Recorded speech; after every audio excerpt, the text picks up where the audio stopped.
Greetings, greetings, greetings, greetings. It is I, King Clifford Jefferson, Senator Godfrey, the fifth Caliban Jew, the son of folk, the ruler of Jerusalem. I'm the reincarnation of King Edgar the Peaceful, which we know here at the Third Temple English Church of England as Jesus Christ. It is August 11th, 2024, which is equivalent to the Berber year 2974. I greet you in the name of my Queen Sister Galveston from the House of Galveston. I greet the name of my Archbishop Belmont from the House of Belmont. I greet the name of Bishop Searcy from the House of Searcy. Greetings to have you here tonight.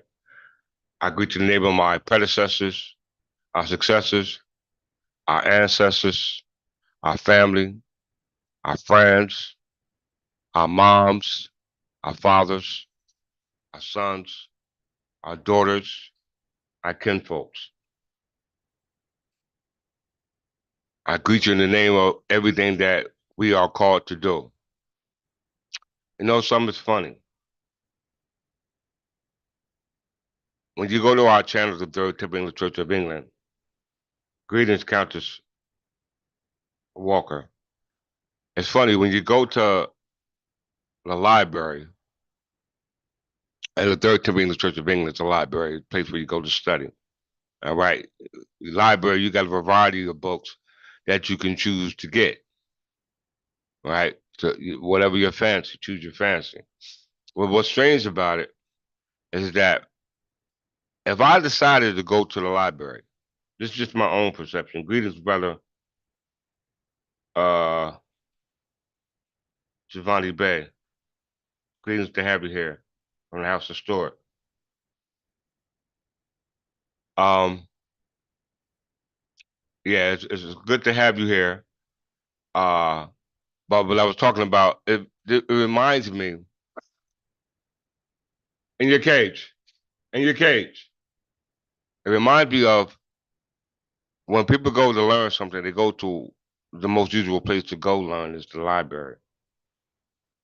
And is every nationality, every kind of person for whatever topic goes to the library. All right. And they got rows and rows and rows and rows of books of information that you can be given. Greetings, Brother Newley from the House of Newley. And when I decided to go to the library, you know what I'm saying, just hypothetically speaking, right? And we all walk in together. The information that I've learned from this library here is greetings, Countess Middleton from the House of Middleton. The information that we learn here in this library, and based upon the people who come into this library, based upon or contrast to the amount of people that goes into a regular library and go to any information in those rows, the information that they receive in those libraries versus the information that we receive in this library. When you look at the people in those libraries that they usually go to, they're in the same place, right? They're just like you said when you walked in. You know, you see the same people. You look around, all right. The distance, there's no separation in the distance, all right, based upon the people that's there, all right. When you come to here in the third, when you come to the Third Temple English Church of England, there is a distance of the people that's there, because the only people that are welcome are English, Anglo-Saxon Berbers, based upon being a nation, a country, a government that has its laws.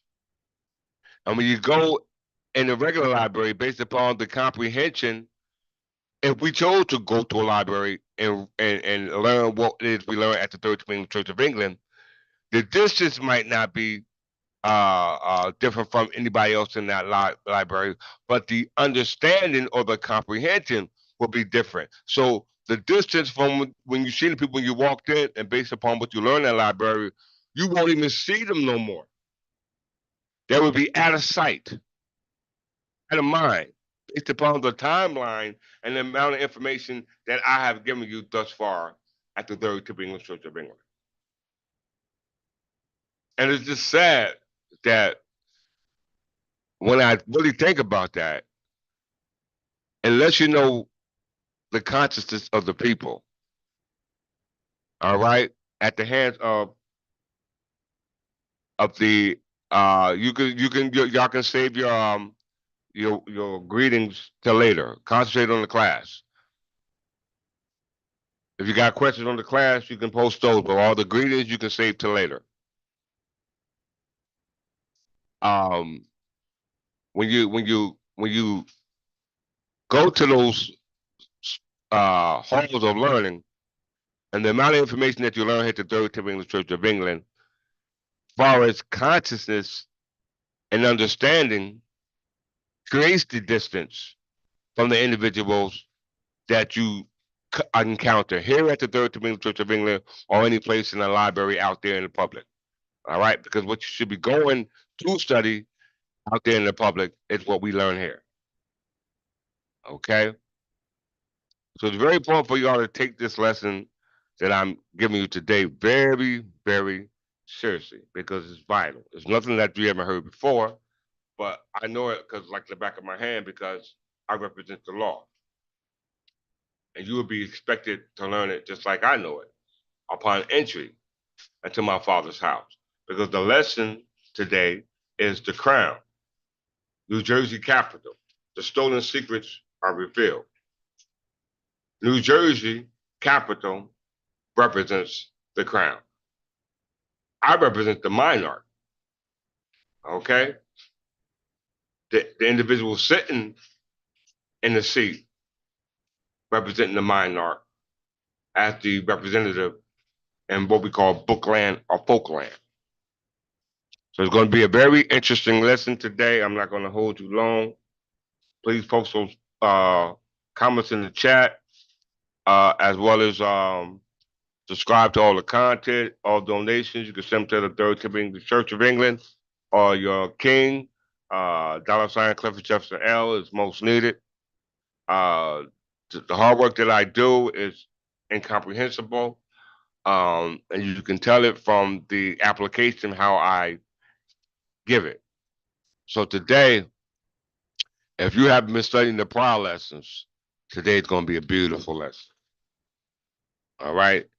If you have been watching the prior lessons and you understand them, let me requote that. If you understand the prior lessons, then this lesson will be a beauty. If you don't understand the prior lessons, then even if you understand this one, the application of what I'm giving you in this one would make no sense. All right. And it all make reference to your pledges of allegiance, your oath to your ancestors, their nation, their government, their laws, their customs, their wishes, their dreams, their desires, their honors, their falls, their distresses. We owe all this to our ancestors. I take it upon myself to do it by myself. And I thought about that today. You know why? Why am I always up here by myself doing this? And a light just came on. I was like, why? Because I'm the king. Only you can do it. Only you can talk like this. Only you are the one responsible for bringing back this understanding. Not because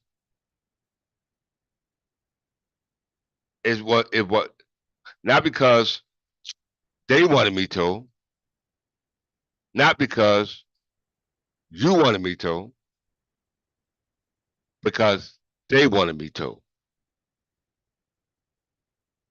And what's beautiful about this, because what they wanted and desired and dreamed of has never been fulfilled until this present day.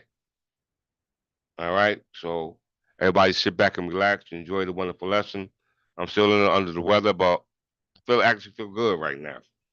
Okay, so hopefully we won't have any problems with my coughing and things of that nature. My queen gonna make sure my tea stay warm. Yeah, I done made it switch to the coffee, you know what I'm saying? So I drink my tea. But I really can't stress upon my heirs, my subjects, how this lesson and the other lessons that I teach you amounts to all the protection that I'm soon to have. Without it, you're pretty much doomed. Okay, so here you can't fake the funk, especially with me. You're not gonna fake the funk. I can know you, I can listen to you, I can talk to you, I can do a lot of things. But when it comes to this tempo here, the integrity of it, there's nothing that I hold more sacred. All right, so I know y'all tired of me bragging on. So let me get to it.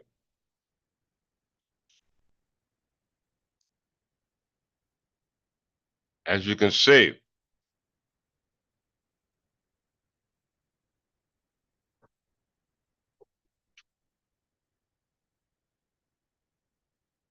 see, we are authorized to do this. Here's our authority to do this. This shows that we, as the Third Church English Church of England, representing the Crown, has authority based upon what the statutory law says, pursuant to what we call free and common soakage. You call it taxes. In real estate, they call them encumbrances. To the IRS, you call it debt. To the William the Conqueror, they call it feudal tenure. Feudal tenure. They got all kind of names for it. But in the modern day, this is what this certificate of incorporation or certificate of authority represents.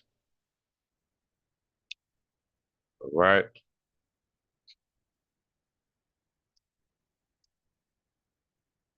Let's see.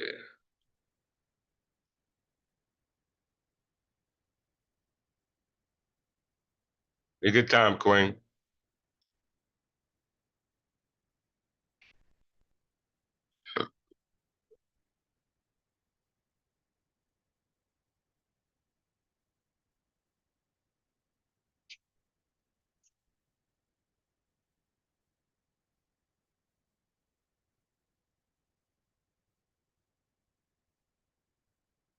Bear with me.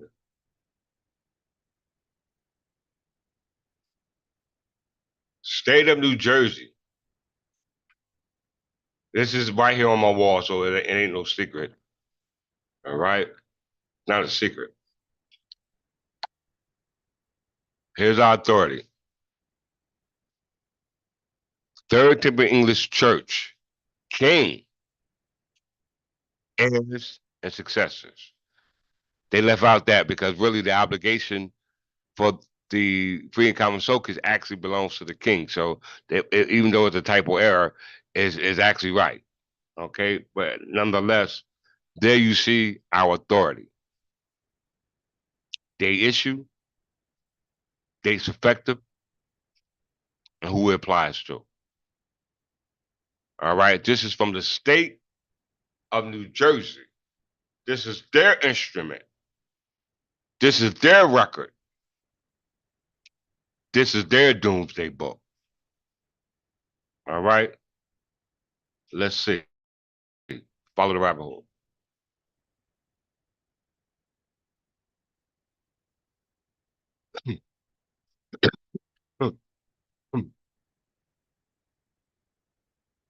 This is really all about knowing who are subjects or who are foreigners. In my eyes, not nobody else's eyes. I'm talking about my eyes. Who are subjects and who are foreigners? You might have a nationality, but in lieu of the laws here as citizens, is based upon your allegiance. So I must go to our reference.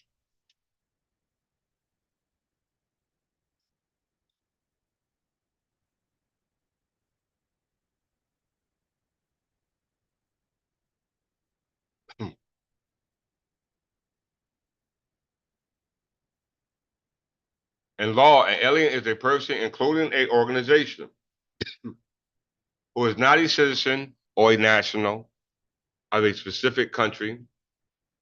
Although definitions and terminology differs to some degree, depending upon the continent or region, more generally, however, the term alien is perceived as synonymous with foreign nationals.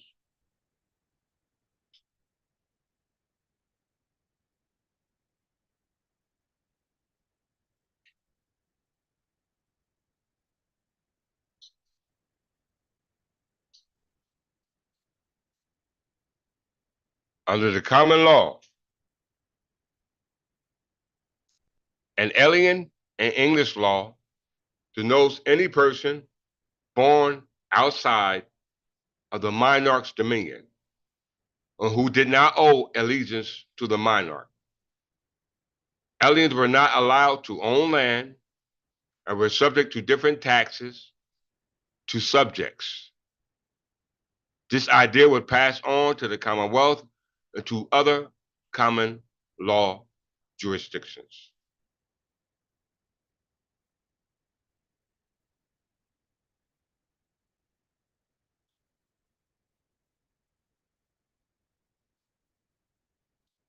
United States, if you don't have your citizenship by way of what we call the 14th Amendment, then you receive your citizenship by way of the Naturalization Act of 1790. If you didn't receive it that way, then you received it by way of the Immigration and Nationality Act. If you didn't really receive it from that way, then the only alternative is from the Crown. Every refugee that is admitted to the United States under the United States Code, Title 8, Section 1157, automatically becomes an immigrant and then a special immigrant after receiving a green card. I'm pretty sure most of my brothers and sisters don't have a green card. You were made citizenship by way of you being born here based off just soil, but haven't satisfied the second qualification, which is just sanguineous, by blood. Right? Very important.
Sorry about that.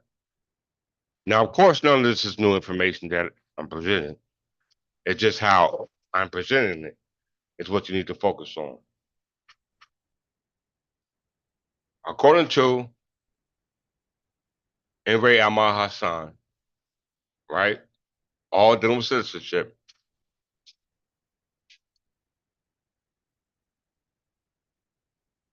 The Supreme Court, parts of the district court has interpreted the meaning based upon this case, and I quote, to summarize the approach which must be followed in deciding whether a particular person applying for citizenship is a white person within the meaning of the statute as interpreted by the Supreme Court,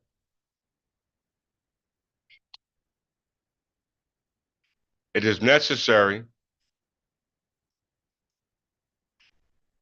to determine first a particular group or racial subdivision to which an individual belongs. In practical effects, proof of this fact is a matter of genealogy. An individual who presents an aberration from a color of skin of the group in which he is a member, such as a light-skinned Chinese or Japanese or a dark-skinned Anglo-Saxon, does not thereby acquire a different status under the Act for other members of his group. We've seen the example as displayed in the United States versus One Kim Art. If you didn't get that, please go and view my past lecture. We talked about that case, United States versus One Kim Art. And that dealt with the Immigration Act. This is talking about the Naturalization Act of 1970, which only deals with those founding fathers as they understood citizenship. When they created citizenship for the Negro, Black, Colored, Ethiopian, that came to the 14th Amendment. The citizenship that they had prior to that was based upon Calvin's case, as they said in United States versus One Kim Art. And that was based upon that how they perceived it once they unified Scotland and Ireland with England, which are the dark-skinned Anglo-Saxon, as you see here. But though they may look alike, their ethnicity or genealogy is not the same. We don't acquire different ethnicity or genealogy from other members who look like us based upon just sanguineous. All right? Or just soil. It doesn't make a difference to us. That's not the deciding factor. For 99.9% of all of you, it does. So as a result of that, it does not thereby acquire a different status under the Act from other members of his group. We're talking about the Nationality Act of 1790. Of course, when the individual applying for citizenship has a skin of a different color than is usual for the members of the group from which he claims to come. A strong burden or proof is a strong burden, y'all. If you ain't a dark-skinned Anglo-Saxon Berber, you got a strong burden to prove. Then the rest upon him should show by the usual method of proving genealogy that he is in fact a member of that group.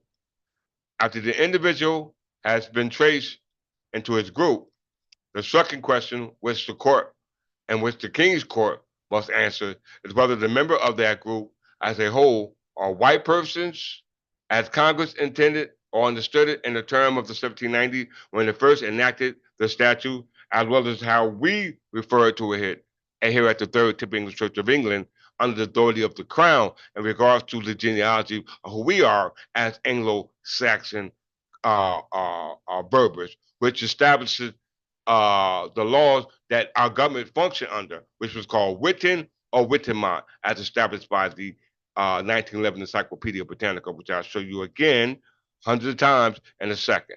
So we're specifically speaking about dark-skinned Anglo-Saxon, for the lack of a better term, Berbers. Okay, Berbers.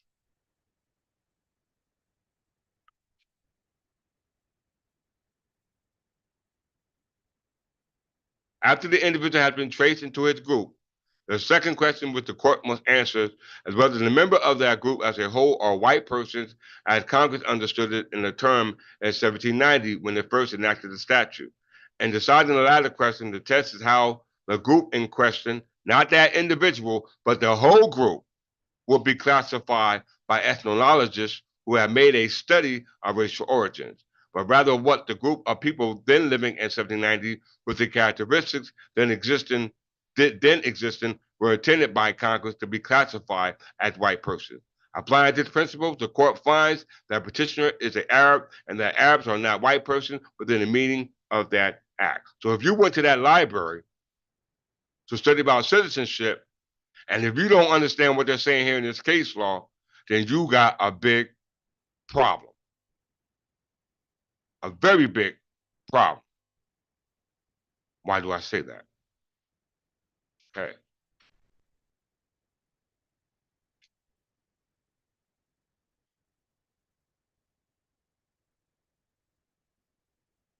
Brother Geronimo Bay, he's joining us today. So this is for you, my brother, just for an enlightenment. Okay, just for your enlightenment and a proper medium in lieu of this enlightenment that you can be able to see at the end of this lecture, which is the tunnel. This lecture represents the medium, which is the tunnel that you're on one side and we on the other here at the Third Temple English Church of England. All right. And you have to decide if you're going to stay on that end or this end. Dr. R.G. Latham, who writes, all that is not Arabic in the Kingdom of Morocco, all that is not Arabic in French province of Algeria, and all that is not Arabic in Tunis, Tripoli, and Fezzan is Berber. You know, Muhammad was of the founder of one of the opposite dynasty, and he was in fact an Arab. And they are not the same as Berbers, who are Anglo-Saxon, not based upon their color of skin, but based upon the government, which is based upon the genealogy and the ethnicity that the people in that government held, known as those of the wise council or Wittamant. It says the Arab is a herdsman and a nomad. The Berber is an agriculturist and a townsman. The Arab has built his social structure on the Quran, which inculcates absolutism, aristocracy, theocracy. The Berber, despite his nominal Mohammedanism, is a democratic with a Jimna or Wittenmont and his Qanun or unwritten code, the Magna Carta, of the individual liberties as opposed to the community's good. The reason why we use this interpretation because it was written by the Scottish um, Encyclopedia Britannica. We know that was created in Edinburgh in the 18th century. And we know Edinburgh is where England had most of their conflict with going back to the Order Alliance. And we know that's very important because we know that if they're saying that the Anglo-Saxon Berbers government was Wittenmont, and Wittenmont was the government practiced by the Anglo-Saxons, which we'll discuss today, which is what the present government that we have here in New Jersey got their start from. Okay? So when you view this lesson, always understand that they're talking about us. Because no one made that term or created that term or brought to life that term, Anglo-Saxon Berbers, than when I created it. Okay? There's no other group out there called Anglo-Saxon Berbers, but yet the 1911 Encyclopedia is talking about us. Okay? They're talking about us. So I've showed you in history, I've showed you in science, I've showed you in mathematics, I've showed you in astronomy, I showed you in biology. Now I'm going to show you in the law. I showed you in the law, but I'm going to dumb it down, you know what I'm saying, so you can really understand it from the origin of where the law first made the statement of who we were. Okay? So please enjoy, my brothers and sisters. So when we talking about, when you hear the word Witten or Wittenmont or Magna Carta, you're talking about Berbers. Okay? You are talking about Berbers. You're not talking about Arabs. You're not talking about Scottish. You're not talking about Britain. You're not talking about Irish. You're not talking about Africans. You're not talking about United States citizens. You're not talking about immigrants. You're not talking about foreign nationals. You're talking about subjects of the king. Subjects of the king. And my subjects, who I recognize, are Anglo Saxon Berbers. All right? If you understand that, then guess what? You are of my council, called the King's Council.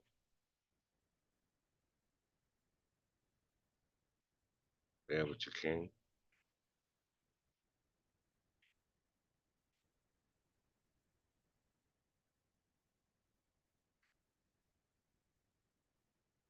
Let's get there, y'all. Whew.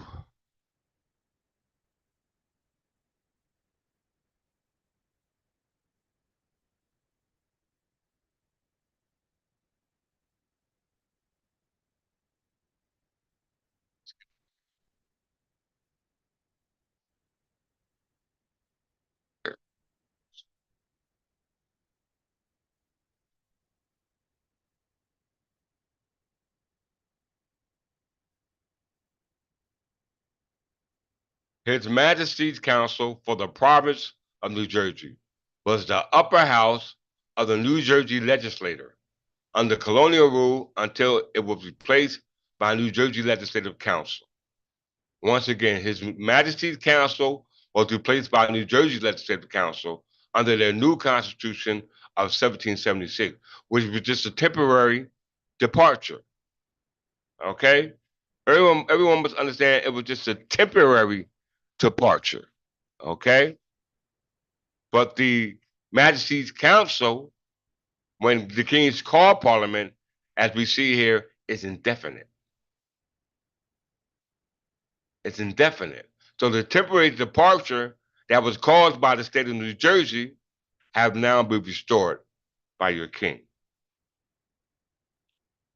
If you go back into the history and see with the hourglass, the Provincial Council was established going back to the time of 1702, where the de facto monarch sitting on the throne, which when the proprietaries of East Jersey and West Jersey, called now West Division and East Division, of the right of the government of the Scottish monarch, Queen Anne.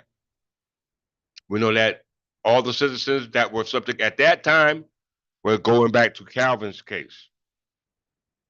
Glad to hear it, Brother Newby.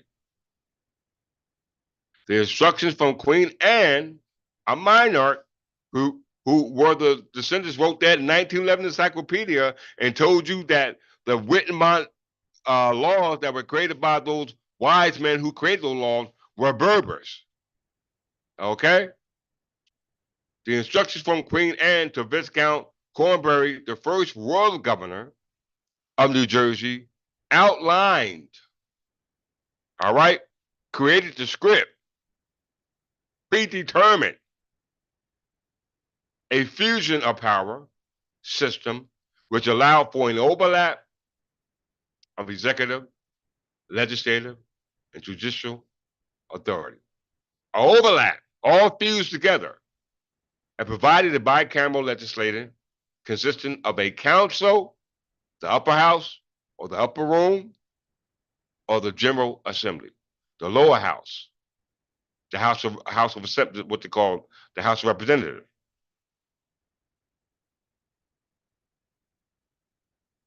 The instructions from Queen Anne, the last Scottish monarch, to her royal governor, Viscount Cornbury, the first royal governor, as we said, I read that. Let me read the next paragraph, points out. On December 6, 1775, Governor William Benjamin Franklin, parts up, Governor William Franklin, ain't that Benjamin Franklin, if I'm not mistaken? Yeah, no, William Franklin, the son, illegitimate son of Benjamin Franklin. On December 6, 1776, Governor William Franklin paroled the New Jersey legislature until January the 3rd, 1776, but it never met again. Now, it was established under the crown back in 1702. It was going through wars as a result of the Provincial Congress, which forced the royal governors to resign as the council of His Majesty. All right? Look how good I interpret this. On December 6, 1775, Governor William Franklin, the illegitimate son of Benjamin Franklin, a minister of France, paroled the New Jersey legislature until January 3rd, 1776, but it never met again. On May 30th, 1776, Franklin attempted to convene the legislature, but was met instead with an order by the New Jersey Provincial Congress, not the King's Parliament, not the King's Council, not the King's Privy Council, but a cabinet, okay, for the arrest of William Franklin. On July 2nd, 1776, the Provincial Congress approved a new constitution, and on August 13, a new legislature was elected, with the appointment Provincial Council being succeeded by an elected New Jersey Legislative Council. So at the hands of the New Jersey Provincial Congress, a New Jersey Legislative Council replaced the His Majesty's Provincial Council, which was indefinite. It wasn't sitting in Trenton as you see it now. All the way from 1776 when they overthrew William Franklin and locked him up.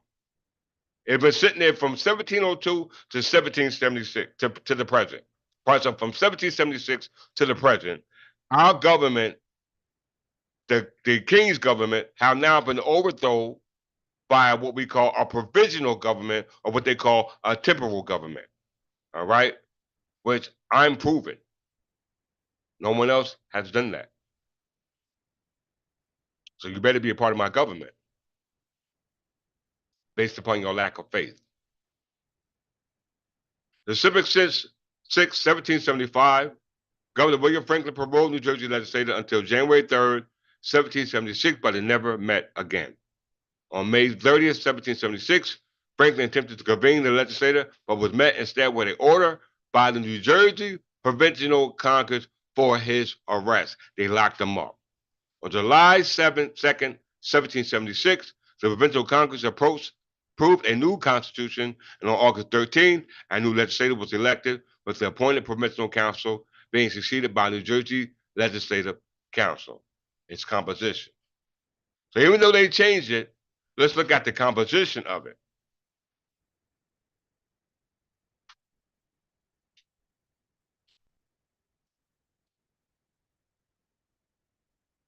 The Provincial Council consisted of 12 members or 12 council members, all right, appointed by and serving at the pleasure of the Crown. It said British Crown, but I'm not the British Crown. I'm the English Crown. The colonies wanted to write as Englishmen, not the laws that were given by the British Crown, but by the protection of the English Crown, which I represent. With the exception of a resignation and those being removed for cause, councils often serve for life.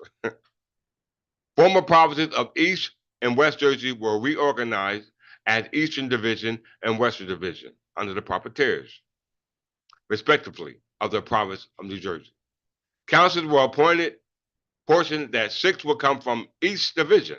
So that means that East Division, out of the divisions of East Jersey and West Jersey, 6 came from East and 6 came from West, which makes up 12 council members. Only needed 3 to constitute a quorum, though. 3 or more councilors to be considered a quorum. The governor was to notify the Crown of any vacancies, whereupon they will be filled by appointment. If the membership dropped below 7, however, the governor was empowered to appoint as many councilors as would bring membership to 7. These members would then serve either until it confirmed or replaced by the Crown. So even though the Provincial Congress overthrew the even though the Provincial Congress, the Provincial Congress overthrew the King's Council, they were still under the King's law or the Crown's law, as you can see here by what it says, by the composition, its framework, its structure, okay? Its members. They were Crown Council members. The senior council actually residing in New Jersey would, by virtue of his seniority, be president of the council. If there was no lieutenant governor, it was he who would succeed if a vacancy occurred and the governor's office due to death or absence from New Jersey. Anybody hold that thought?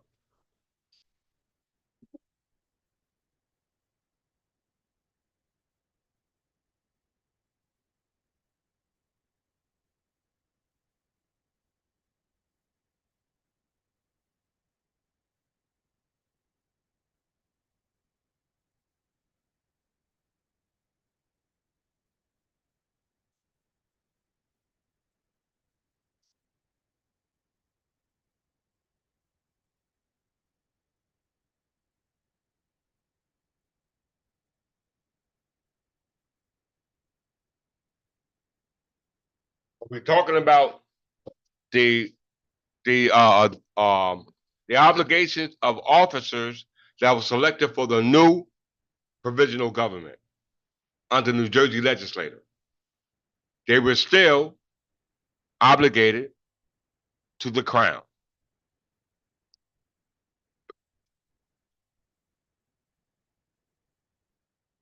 In 1733, the crown decreed that the Surveyor General of His Majesty's Customs would be seated as counselor extraordinary, but would be excluded from the succession to the presidency. Okay? Powers. The Provincial Council was the upper house of the colonial legislature. You hear that? New Jersey's colonial legislature, the upper house, was still supposed to be representing the crown. But there was no crown because there was an interregnum because there was no king. The Provincial Council was the upper house of the colonial legislature, and as such was the predecessor to the modern New Jersey Senate. They got a lot of explaining to do, y'all. A lot of explaining. Right now, in the case, right there, right now before them, well, what I'm showing you, they got an answer to this, and I don't think they want to. Laws enacted were to be styled as by the governor, council, and assembly. Once approved by both the House and signed by the governor, laws were to be transmitted to London to be signed or disallowed by who? The crown. Gubernatorial appointments, including judges, justices of the peace, and sheriffs, were to be made with the advice and consent of that council. Salaries and fees were to be sent by the governor with the advice and consent of who? The council. They are officers of the crown. They were then there. They were officers then. They're officers now. They just forgot. The governing council comprised the Court of Appeals. This is called the King's Bench, or the Court Regis, all right, or the King's Council. Why are we talking about the King's Council? The Provisional Council, His Majesty's Council. The governing council comprised of the Court of Appeals and civil cases exceeding the value of 100, whatever that denomination is, although any counsel who also sat as a judge of the court from whence the appeal was made was not permitted to vote on the appeal. Case exceeding 200, whatever that symbol represents, can be further appealed to the crown. All right? You must understand who are the pieces on the chessboard. Okay? And who are not the pieces on the chessboard. Because only one player on the chessboard owns that chessboard. That makes sense, right? Only one player on that chessboard, besides the other player who's playing on that chessboard, on that chessboard, unless that chessboard was provided by somebody other than the original owner. And nine times out of 10, that's usually how it is. Okay? Because we know the crown is the usual owner, and we see the crown ain't here.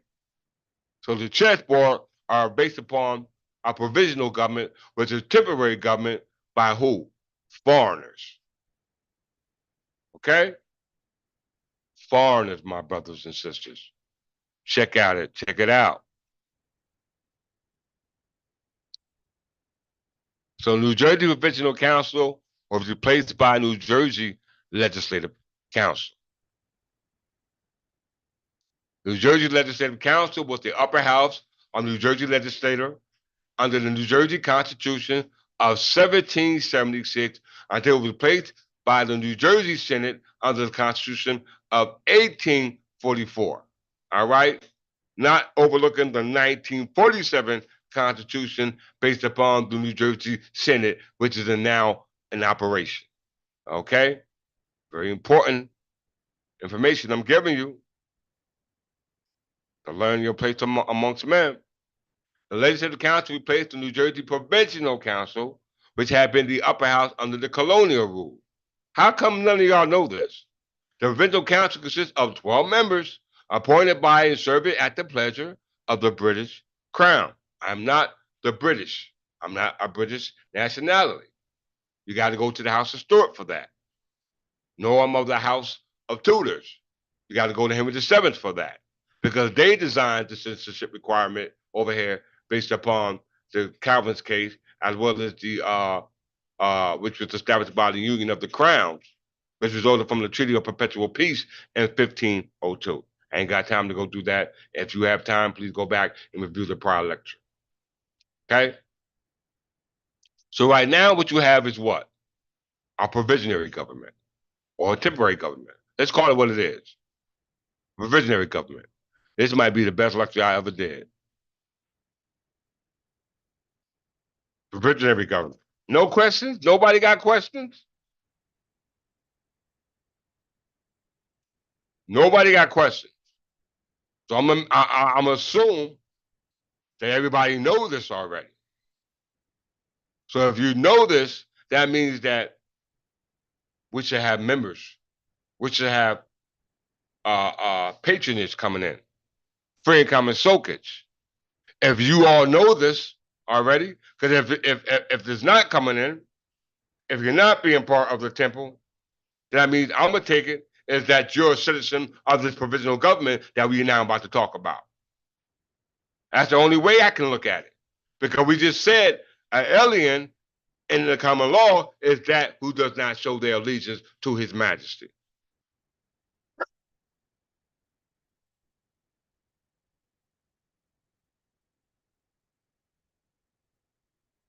A provisional government, also called an interim government, an emergency government, a transitional government, or a provisional leadership, is a temporary government formed to manage a period of transition, often followed by a state of collapse, a revolution, a civil war, or some combination of thereof. Okay?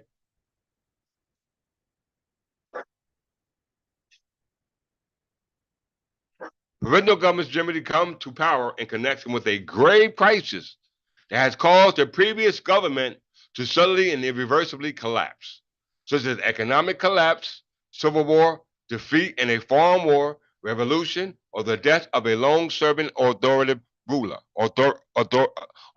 authoritarian ruler. Questions of democratic transition, didn't say the Berbers was a democratic government, and a step buildings are often fundamental to the formation of politics of such government. A democratic government. Let's go back to that 1911 encyclopedia and let's see what they say.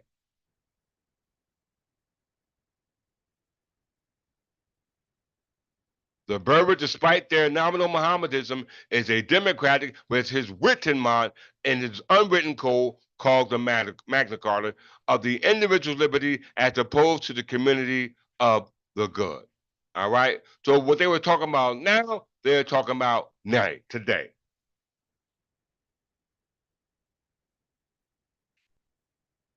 You have to recognize that who is your sovereign, because there is no Irish crown ruling here. If you're subject to the Irish crown, that means that you're governed by UK, and you see what's going on in UK right now.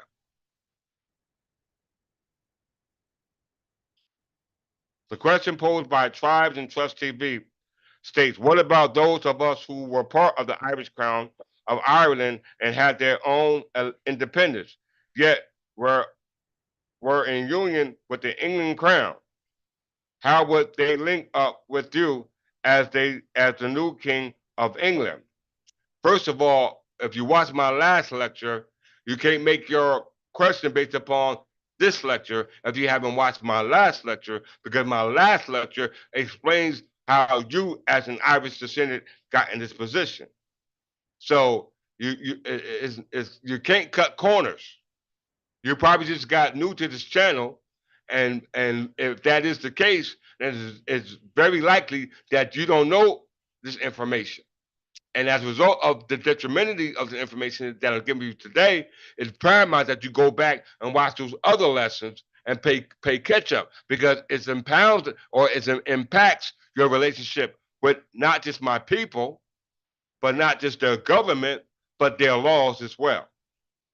Does that make sense, Tribe and Trust TV? And we're welcome to do a live if you want to. We can simplify it by way of me showing you word for word, verse for verse, law by law, so way you can be accountable for your allegiance, because it's all about allegiance. Does that make sense, Tribe and Trust TV before I go on with my lesson?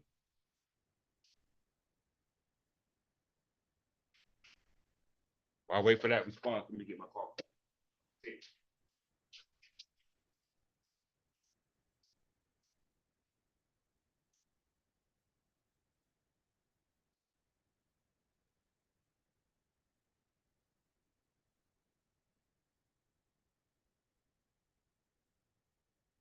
I'm waiting for that response. Does that make sense? My last remark to your response in regard to those whose allegiance were to the Irish crown, who had their allegiance to the English crown. So that means, based on what your question states, then you know this history. If you know this history,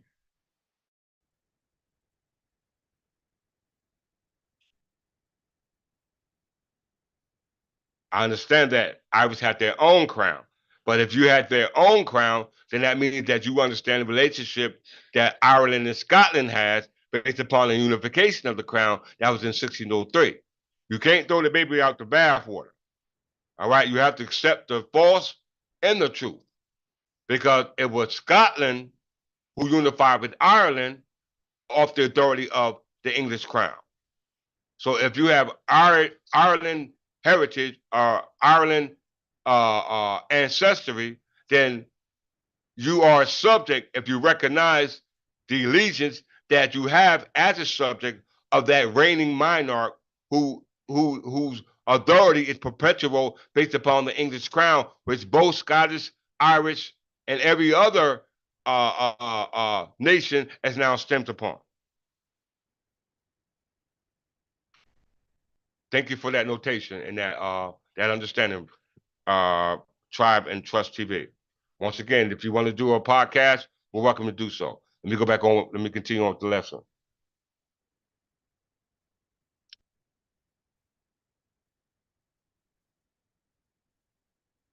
So, New Jersey Provincial Council, which represents the crown, which we know was indefinite, or was replaced by the Provincial New Jersey Legislative Council by New Jersey Provincial Congress, will still pay their homage to what? The crown.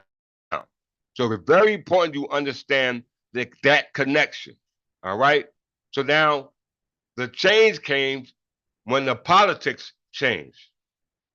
The game changed when the politics changed. So let's look at the politics because we know that the politics is based upon the Democratic and Republican Party, which we know a republic is based upon a commonwealth. We know a Democratic, as we see here, it's based upon when the government is functioning. So if you got a republic, guess what? 9 times out of 10 it's a commonwealth, but it means it's an interregnum. Why? Because there is no king. So now that I'm back, and now we turn to a Democratic government, which is based upon those who are wisest to fit in that position. Because remember, people change, but positions don't. Okay?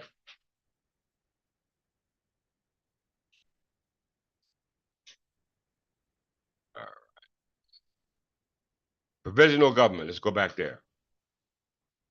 So this is what us here in North America, and pretty much in any country, you are subject to a provisional government or a temporary government. I can't speak about those in Ireland. I can't speak about those in Morocco. I can't speak about those in France right now or any other country for that matter. I can only concern myself with those who are here, who are under my allegiance and my protection as a result of the interregnum that came about as a result of a de facto government being established here on my land. Okay? Let's prove it. This is provisionary government or what you would call a temporary government.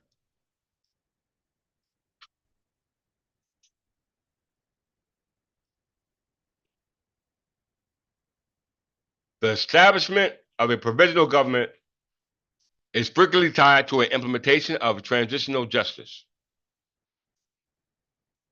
Provisional governments may be responsible for implementing transitional justice measures as part of the path to establishing a permanent government structure. Y'all better listen right now to what I'm about to read. It might be on Wikipedia, but it's the guide on the truth. All right, because I'm going to take you to a source that confirms what Wikipedia is saying, just in case you don't believe me. All right. The earliest provisions governments were created to prepare for the return of a royal rule. I didn't write this. This is prophecy. The early provisional governments were created to prepare for the return of a royal rule.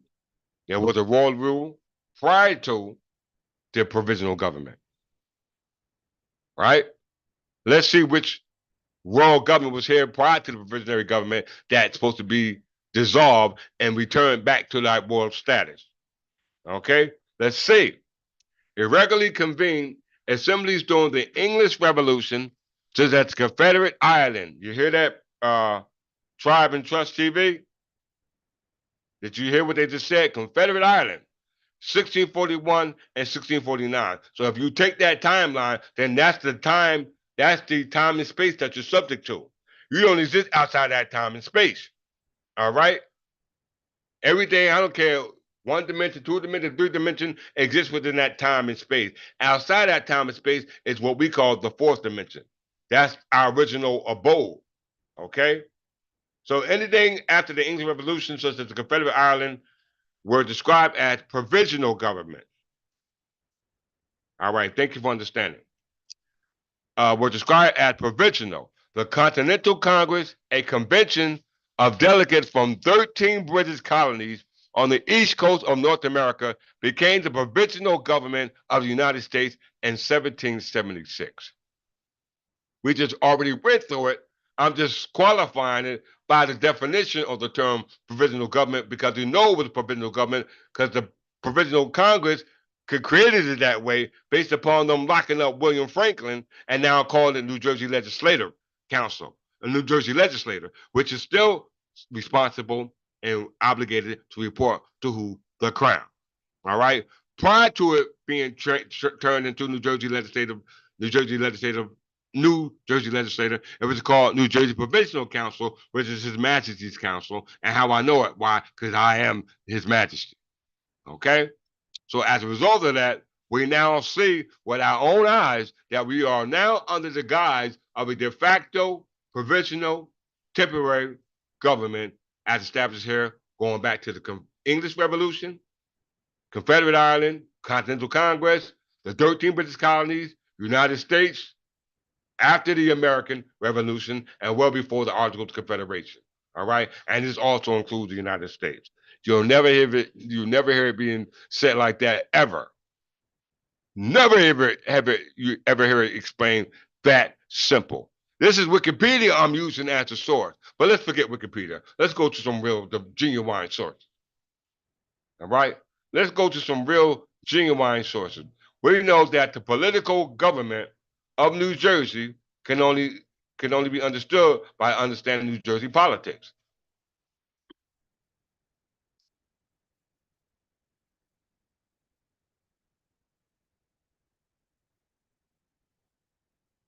So you can unsubscribe, you can just turn the channel. Either choice you make, you're still going to be affected by that decision when it comes to citizenship. Whether you deal with it now or you deal with it later. I rather prefer you deal with it now than later. Okay? American Revolution.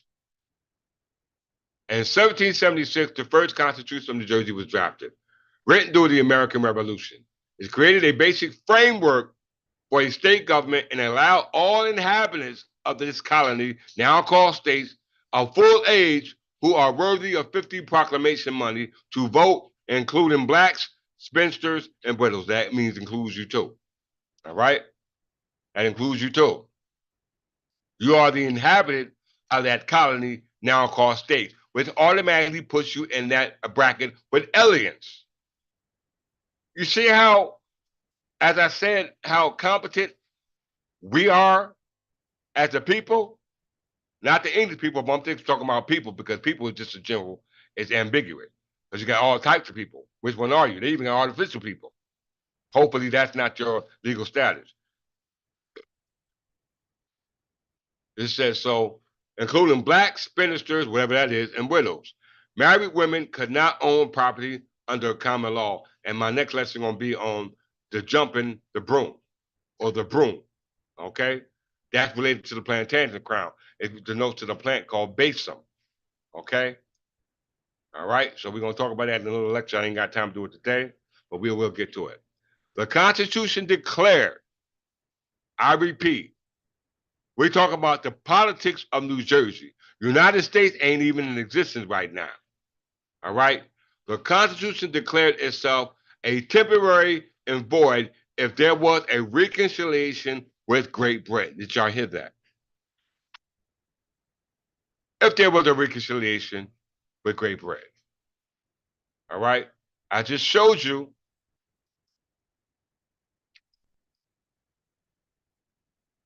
our certificate of authority that the state of New Jersey gave to us, authorizing us to collect taxes, to collect debt, whether it's from personal debt or physical debt or tangible debt. That means property as well. Okay? The Third Temple English Church, King, under the statute, authorizing us. Authorization is good only by the name, person, the king. All right? They recognize this power. Why? Because we have the power as a government. Let's just go to the instrument.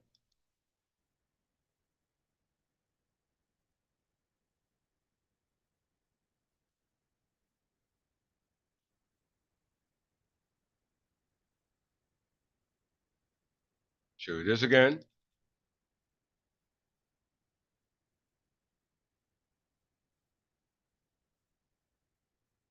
Yes, Countess Walker. They're all temporary.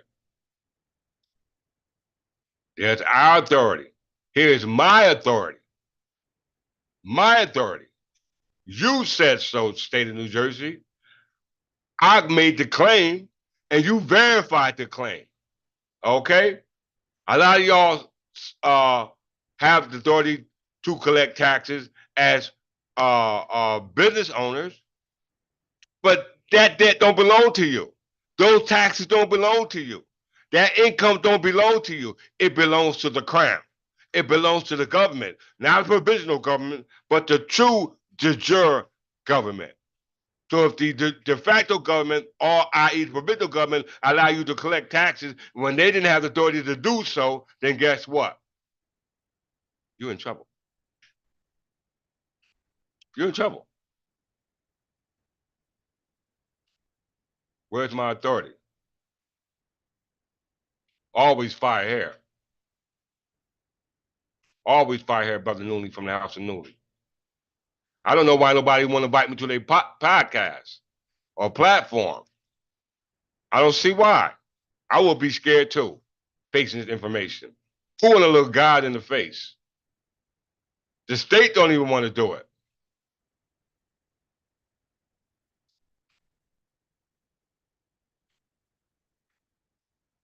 Look, everyone. Nancy J. Pekin, County Clerk, Middlesex County, New Jersey. Yes, it does. Why you think the world is why you think what's going on in Liverpool, Bristol, Liverpool, and England, all over UK?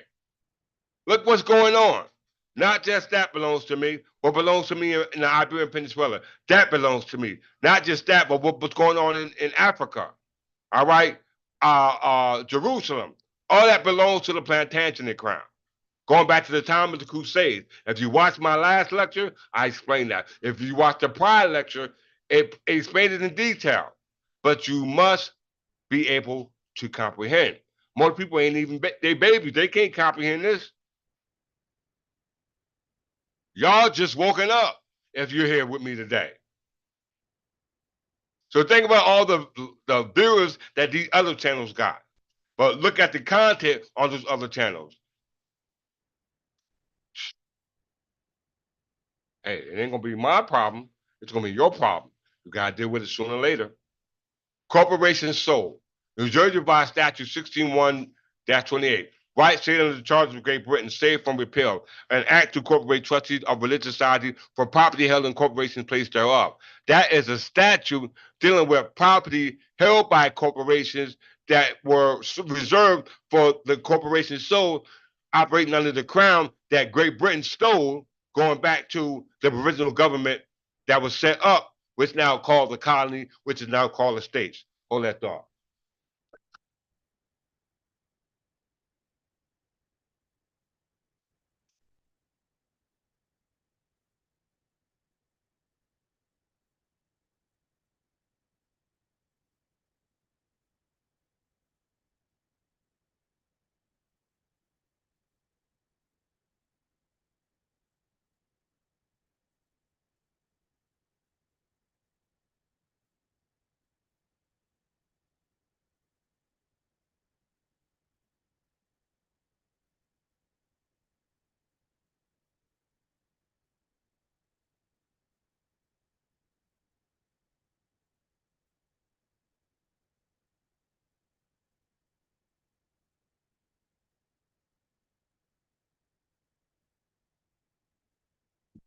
Sorry about that.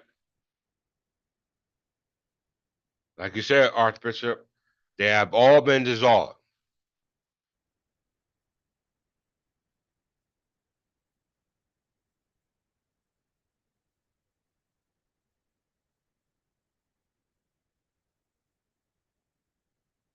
The Third Temple English Church of England, not the Church of England, but the English Church of England. The Third Temple English Church of England and his heirs and successors only. Only reserved by operation of law via the statute. Okay? The undersigned, each with the capacity to contract, hereby execute and acknowledge the certificate of incorporation or personification or incarnation, whatever word you want to say, of the forming of a religious nonprofit in accordance with 16.1 and 16.1-2 as prescribed by 16.1-28 and 16.1-4 on New Jersey Revised Statute. Okay? Very important. When you get time, please look that up. This is no play. Our headquarters is where it originally was, Perth Amboy, Providence, New Jersey, the Kingdom of England.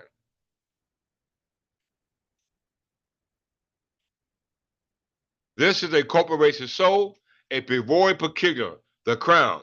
A corporation sole is a legal entity consisting of a single sole incorporated office occupied by a single sole natural person.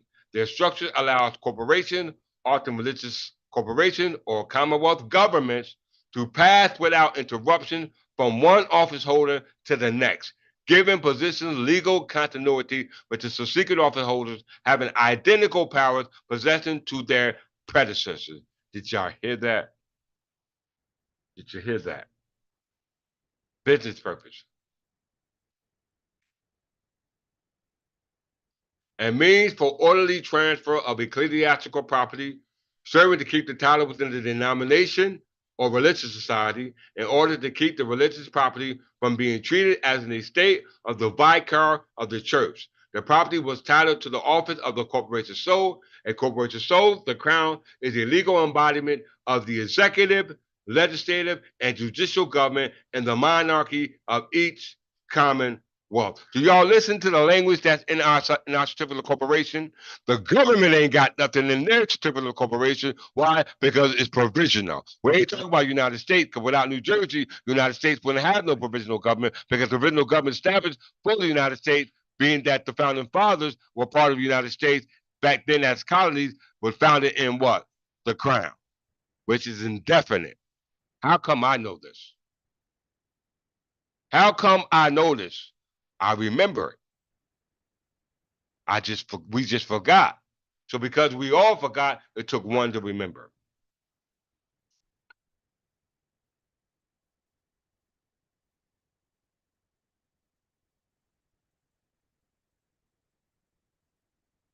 These monarchies are united by personal union of their monarch, but they are independent states. The concept of the crown developed first in England as the separation of the literal crown and property of the kingdom from the person and personal property of the monarch.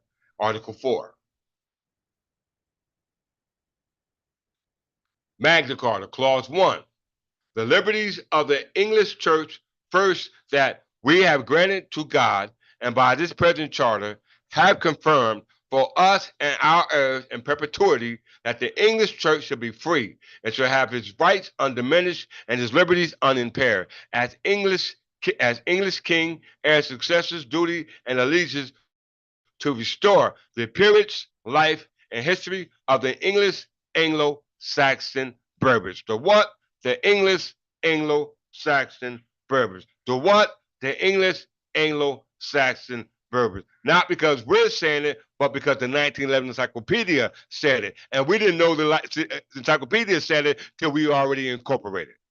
English church, our custom laws, traditions, religious belief back to time immemorial. Here in America, commemorate our saints, martyrs, our past kings and queens, restore the mysteries of King Edgar the Peaceful, known as our Jesus Christ, who I am the reincarnation of and his present day form.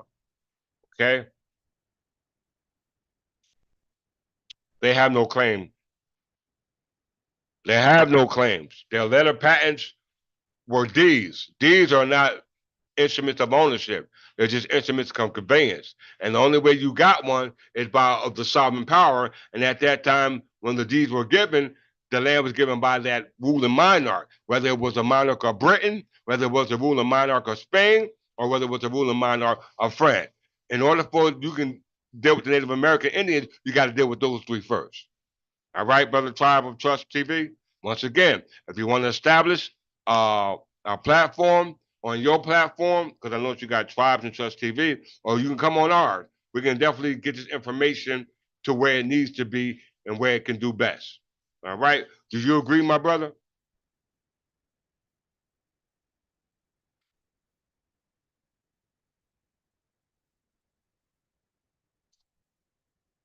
Get down.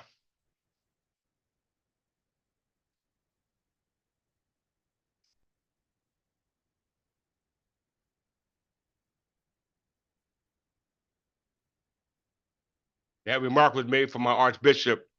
Uh, he told you that the titles are fee simple.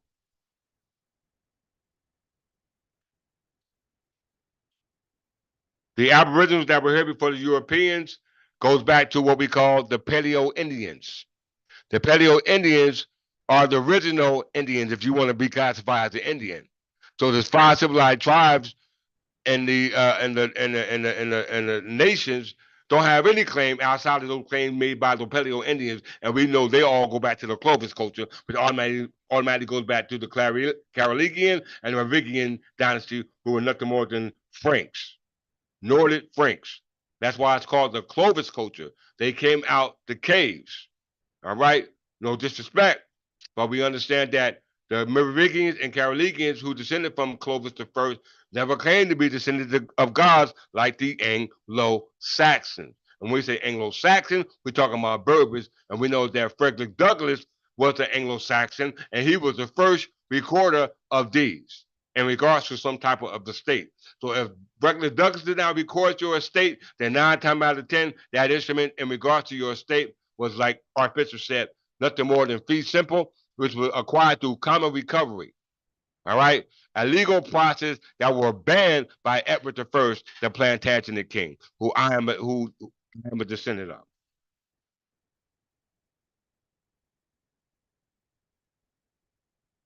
Okay. Let me just show you that we are, in fact, indeed, a government under the statute. Powers 61-43.9. Powers of a consolidated corporation. The consolidated corporation shall have and may exercise all powers conferred by the respective certificate of incorporation or charter of the constituent corporation by either Title 14, that deal with regular corporation, i.e. aggregate, or religious corporation, which we incorporated under 61-28. which corporations, associations, or religious societies or commonwealth.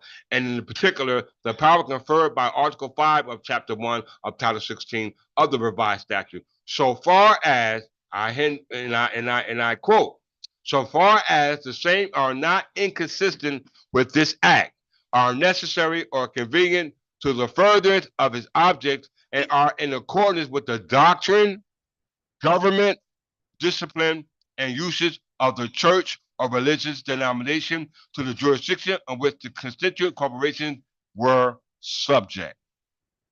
Did y'all hear that power? Okay, let's move forward. So we see our power, all right? You see the power we have that was incorporated like any other corporation in the state of New Jersey, all right? Like any other corporation in the state of New Jersey. And we know that the state of New Jersey, the highest authority in New Jersey is the legislator, not the executive, not the judiciary. It's the legislative. And we know the legislator, even though it's de facto, based upon it being an interregnum, still has to report to who? The crown. Okay? I didn't say it. Let's go to the source.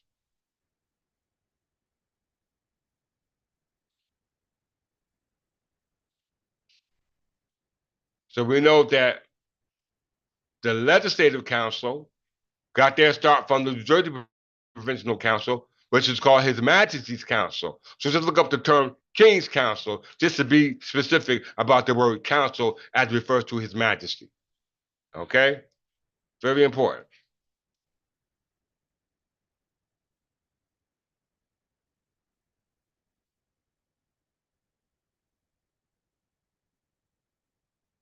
Of course, you must be a member of the bar. And the United Kingdom, not here in North America, but in the United Kingdom or the other commonwealths, which are part of the radical title, King's radical title. And when we say radical title, let me just show you what that is. I'm pretty sure none of you have ever heard of that term.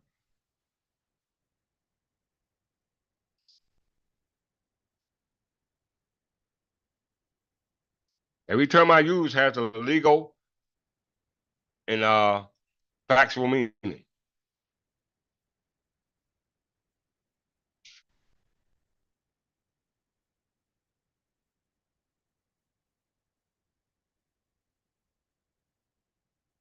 Radical title. Radical title is a concept in English common law that refers to, once again, the crown's underlying title to all land held in overseas plantations and colonies. It grants the crown the power, y'all better listen, to alienate others from land and to transfer beneficial ownership of the land to itself or others, but by itself does not grant beneficial ownership. I repeat, radical title is a concept in the English common law that refers to the crown's underlying title to all land held in overseas plantations and colonies. That means here too.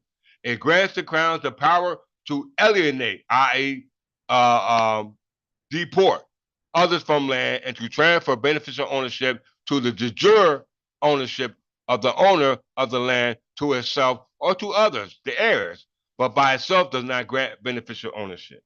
Okay? I hope everybody understand that because I don't know how to make that more simple.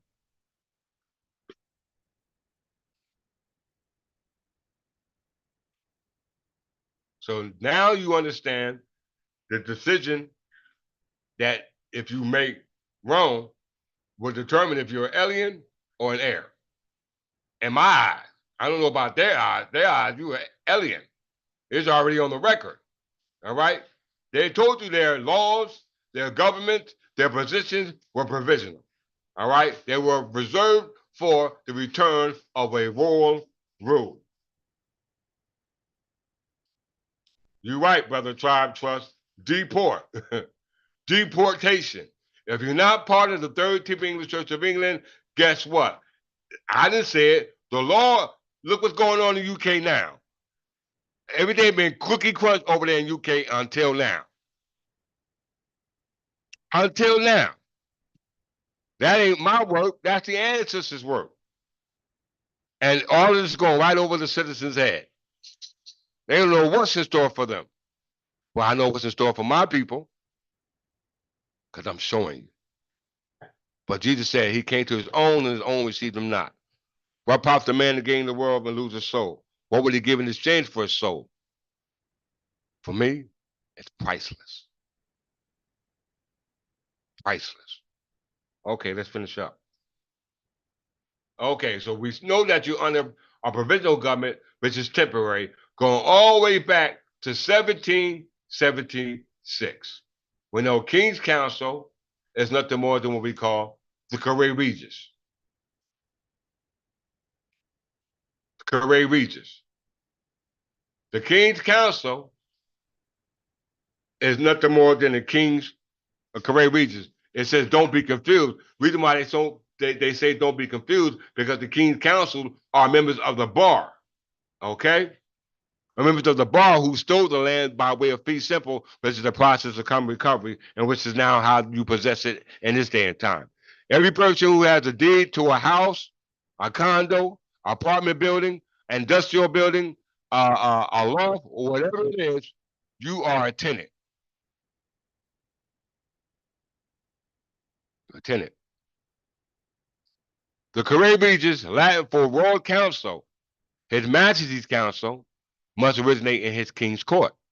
Was a name given to councils of advisors and administrators in medieval Europe who served the kings, including kings of France, Norman kings of England, Sicily, kings of Portland, and kings of queens of Scotland.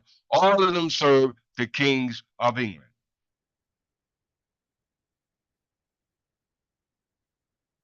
The crown lost its land due to the time of what we call the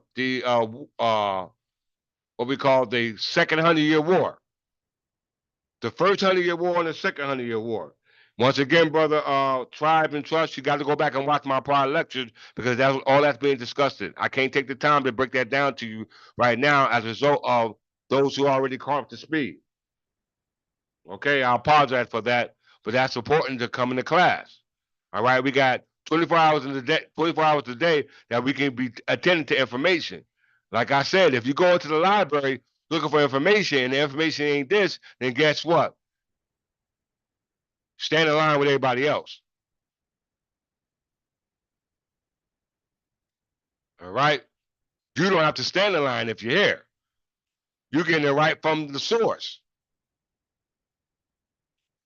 In England, the Career Regis occurred based upon the Royal Council of the King. All right? Once again, the Royal Council of the King. Pay close attention to the words or the phrases that we're using. King's Council, Royal Council, Career Regis, based upon the King's Court. That'll take me here. Court of the King's Bench. All one and the same.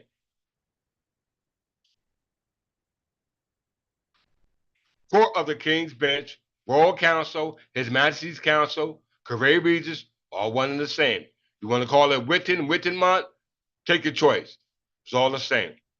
The Court of the King's Bench, formerly known as the Court of the King before the King himself. If the King ain't there, then how can the King Court's been there? How can the King Court be there? Or the King's Bench be there? Everybody else right there are nothing more than provisionary judges, provisionary officers, provisionary agents of a provisionary organization. It's provisional only. There to maintenance. The Court of the King Bench, formerly known as the Court of the King before the King himself, was the court of common law and English legal system, created in the late 12th and 13th century from the Career Regis. So the Court of the King Bench originated from the Career Regis, and the Career Regis was based upon the Royal Council. Right? Let's just dive a little bit further. Origin. History. Originally, the sole court was the Career Regis, one of the three central administrative bodies, along with the Exchequer Chancery, from which the Court of Chancery was formed. This Career was the King's Court, composed of those advisors and courtiers who followed the King as he traveled around the country. This is called an itinerant court. All right, a moving government. Like they moved it here from Perth Amboy and moved it to Trenton. Guess what, y'all? We moved it back.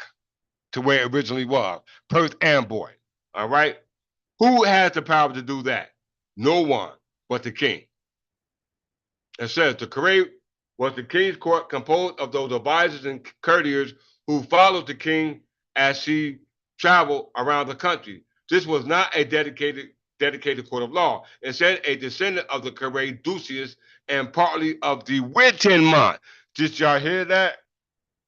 Of the Wittenmont. Well, you know where we got to go now. We got to go back to that 1911 encyclopedia. Who was those responsible for Wittenmont? The Berbers. Hold that thought.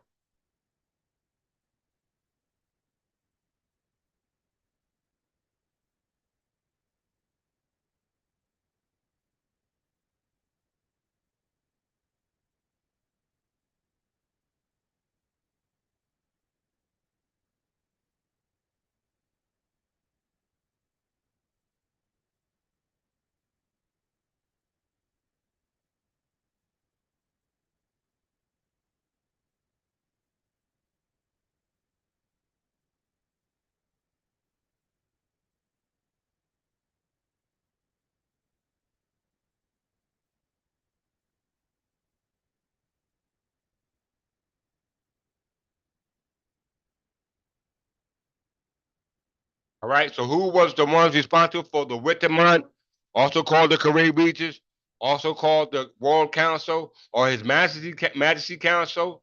The Berbers. And the first time you heard the word Berbers was by the incorporation of the Anglo-Saxon Berbers through our certificate of incorporation. That's prophecy. Okay? The king and his wise men or his wise council. All right? Let's go back. King's Bench.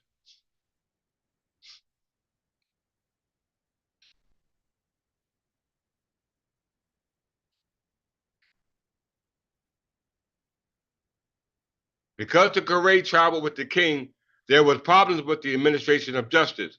For example, if the king left the country for an extended period of time, as Richard I, son of John, son of Henry II, son of Godfrey the Fifth Caliban Jew, let me make sure. I'd like to guess.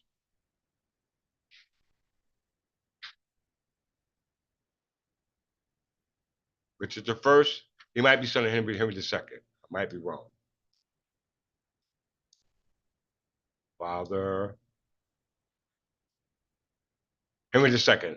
Yeah, his father was Henry II, whose father was Godfrey, whose father was Fulk V, the ruler of Jerusalem. So you see, brother, tribes and trusts, the king of Jerusalem, Fulk V, who ruled at the time of Crusades, was the father of Godfrey the Fifth Caliban Jew, the father of Henry II, the founder and creator of the common law of England. Right there. Right there. And they got him right here on New Jersey Courts website. Common law. You go right here on New Jersey Courts and pull it up on the PDF.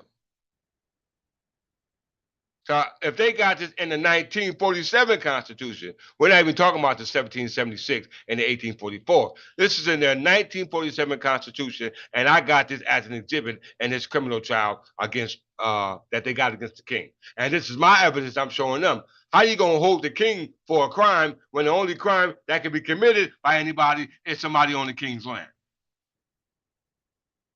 All right, origination of the common law based upon New Jersey courts.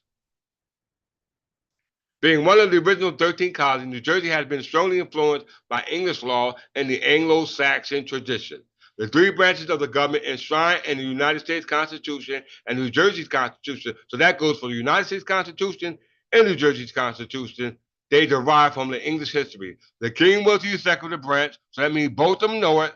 Parliament, the legislative branch, and the courts, the judicial branch. It was an English judiciary that formed a civilized, so prior to that, things were not civilized, brothers and sisters. Systems for resolving disputes and addressing crimes originated among the English-speaking people. It was in the early course of England that the common law took root and evolved into our current system of courts, judges, and juries. The common law as we know it today, dates back to the 12th and 13th century and derives from the reign of King Henry II, son of Godfrey V, Count of Anjou, son of Folk, ruler of Jerusalem. Okay? I mean, come on, brothers and sisters. You got to give me that when DAP is needed. Let's go back to the Quran. Down.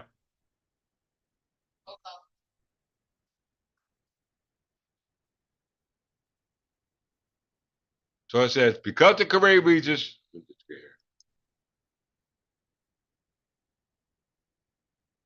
it said, because the Quran traveled with the king, there was problems with the administration of justice. For example, if the king left the country for an extended period of time, as Richard I, who spent vast majorities of his reign overseas, did, they were cosmopolitans. The Quran followed, making hearings difficult to hold. To remedy this, a central bench was established.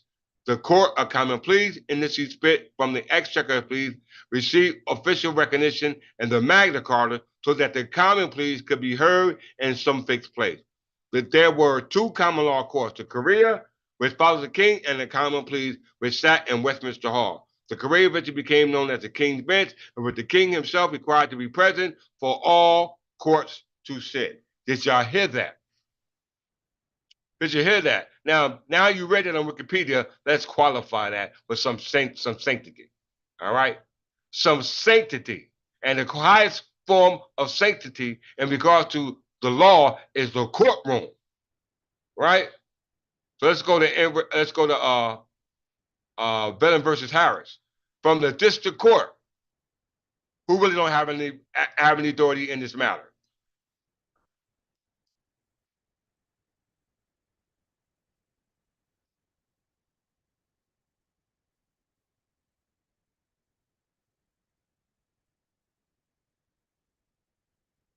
Since the federal courts are not courts of general jurisdiction, possessing all the powers of the king's bench, the accumulation of prejudice in general fields is somewhat nebulous, especially since the law in each of the circuits is controlled by decisions of the Court of Appeals, in particular circuits, until such time a decision by the Supreme Court of the United States resolves differences between the circuits.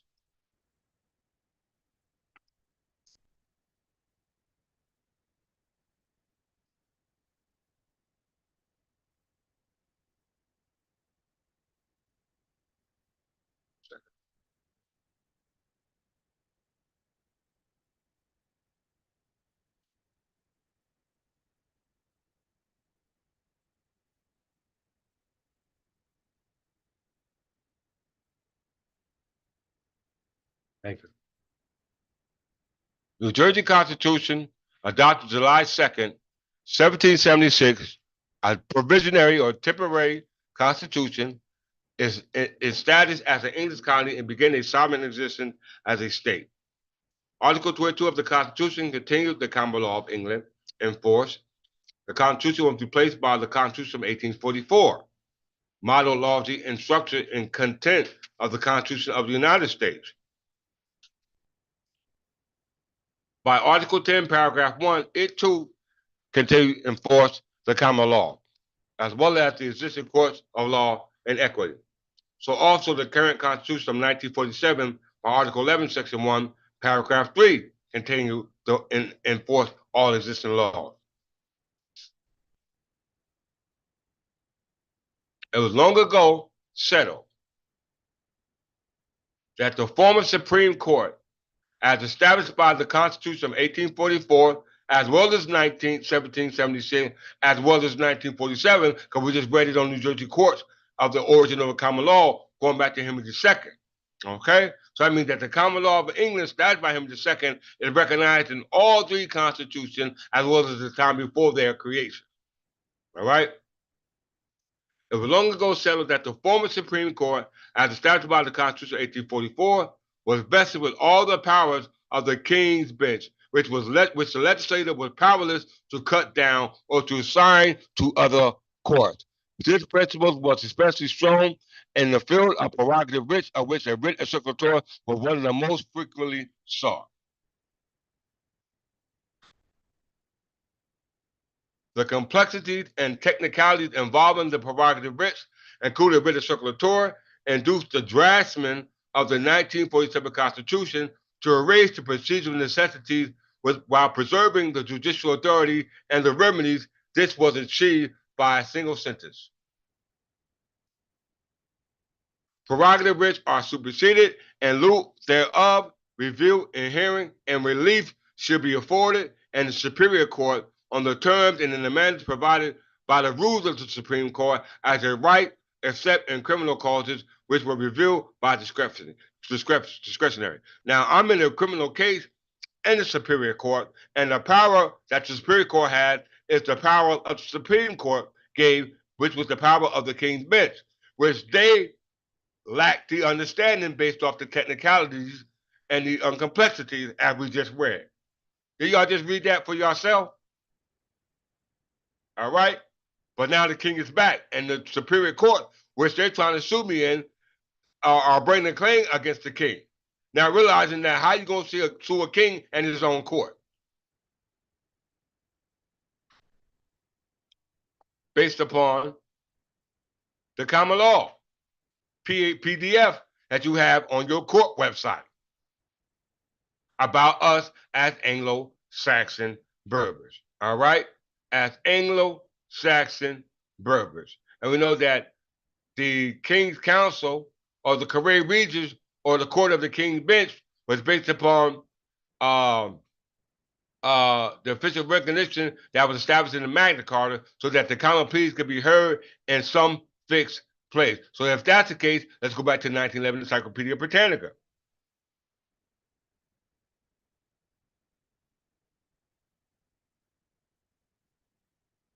It said the unwritten code of the Magna Carta was the code of the Berbers, where the government of the wise men sat. All right, this is where they met. All right, based upon the laws governing the liberties of their subjects. Okay, of the people. All right, and they had an uncoded Magna Carta. That means that was based upon folkland, and now it became bookland. All right, we know bookland is based upon the law practiced by our ancestors, which we incorporated without certificate of incorporation. What platform has yet to done that with conclusive evidence that's rooted in law? Law. Okay? Let's bring it home, y'all.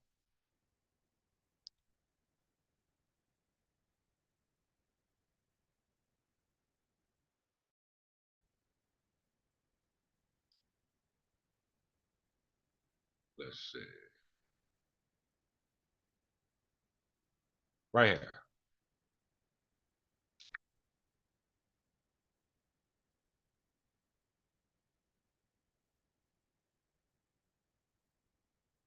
They got the nerve to have it right there on their website.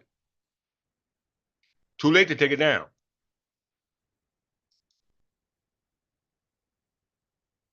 Yes, it's too late to take it down. 1776 Constitution, verifying that the Constitution within itself and every Constitution after 1776 was in fact and indeed a provisional or temporary charter. Hold that thought.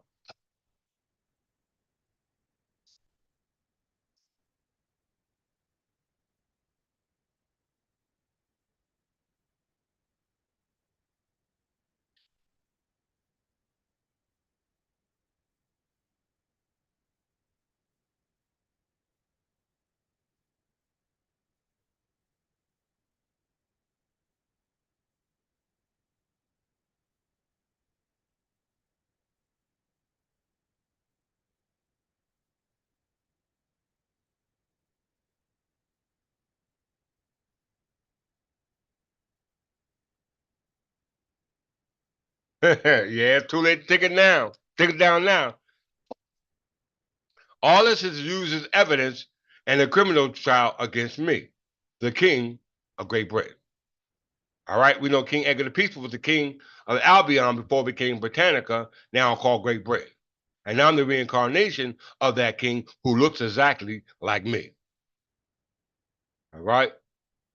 The 1776 Constitution of New Jersey. We just read what the case law says about the legislator was powerless to separate the power of the All right.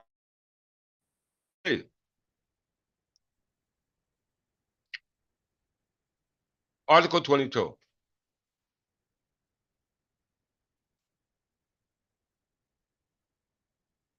I really thank you all for coming to class today. Y'all made my day. But that's just the half of it now. Now that you see the seriousness of this lesson, realize the seriousness of your accommodating to what the lesson dictates that you accommodate and transform into. Okay? Chapter 22 of 1776 Constitution of New Jersey, provisional or temporary government. The common law of England, as well as so much as the statute law, as have been hereto practiced in this colony, shall remain in force until they shall be altered by the future law of the legislator. Such parts only accepted are that as are repugnant to the rights and privileges contained in this charter, and that the estimable right to a trial by jury should remain confirmed as part of the law in this colony without repeal forever.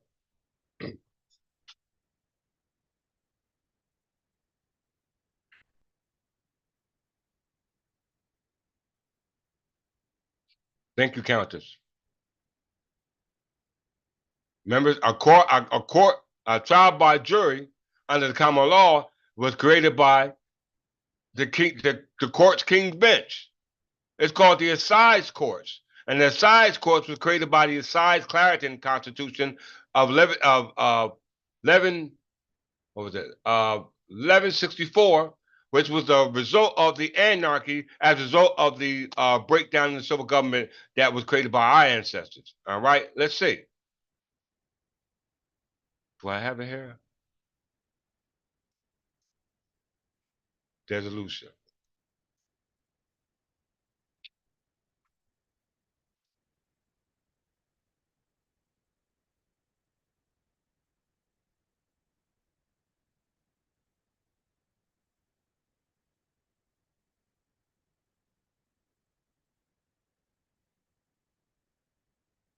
Where is that? I know it's here.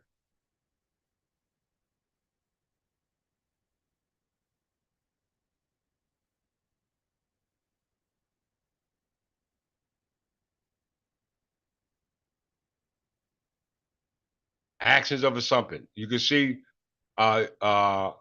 Chisholm versus Georgia. All right. You need to check that case out as well. You're right. Constitution of Clarendon, Countess Venus, that established the Constitution to create the assize courts. And the assize court are what you call your trial by jury court. So when you send me to a court by trial by jury, you sending the king before his counsel because those jurors are my counsel.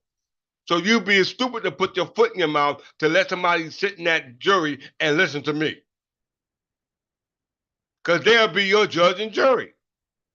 The judge can't bail you out, and that's what's going to happen in this day and case. This day and time. See? This ain't chess, this checkers. I mean, this ain't checkers, this is chess. I think 5 moves ahead. 5 moves ahead. All right, let's bring it on home to you. So since they're under a provisional government, right? And the provision of a provisional government was to prepare for the return of a royal rule. So the provisional government was to make way for the return of royal rule. And the only way you can make return for royal rule is by return of the king. Return of the king. They didn't want to make the preparations for return of the king. How we know that? Let's see. All right. But our ancestors were the best of planners. Let's see. We just seen it was a temporary government or provisional government, right? Let's see it in the statute. 2021, let's get the new version. Hell.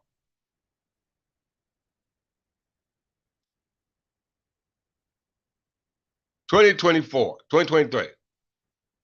This act should be known and may be cited as the Legislative Service Law of 1978. All right.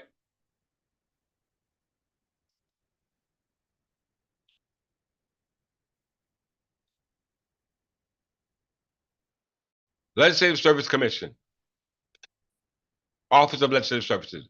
There is established in the legislative branch of the state government to aid and assist the legislature in forming its functions, an agency of legislators to be known as the Office of Legislative Services. So now your legislative government has incorporated an agency called the Legislative Services. Did you hear that? Did you hear that? I'm not even going to read the rest of it. Under the statute, New Jersey had created by way of the authority and power they created, which by way, if you know about the Chevron decision or the Chevron doctrine, this form of creating laws had been dissolved. As they say in the case, a tombstone has been put on the administrative authority to not just make law, but determine what law is. All right. So it says here that the agency of the state has the authority now to create laws that were reserved for the legislative branch. And we know that the legislative branch that are making these laws, going back to New Jersey Legislative Council, was supposed to be the laws that were in reference to the Crown, as under the guise of the New Jersey Provisional Council, which the Crown was operating at that point in time, which they said was what? Indefinite. Indefinite. All right. So we're here to see the statute that New Jersey Legislative Commission created a legislative service to deal with the authority that was governed under the Constitution to the legislative branch. All right. And we just read in Villan versus Harris, you didn't have that authority to do so.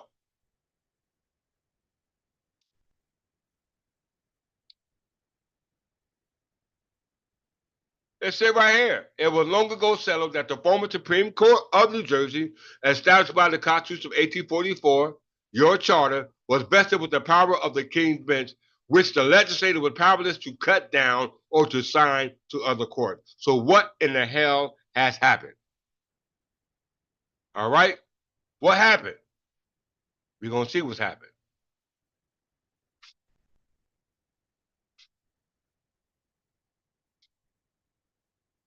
Coming to my closing.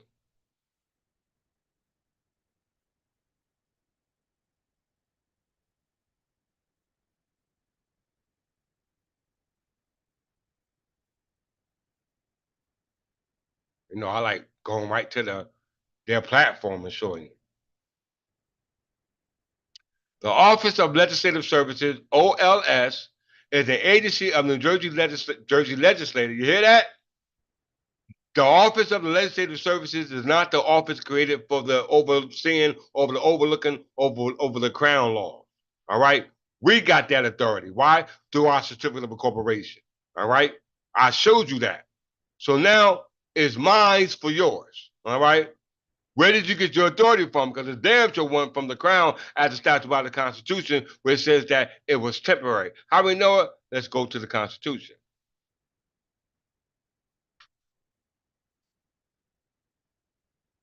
And you took an oath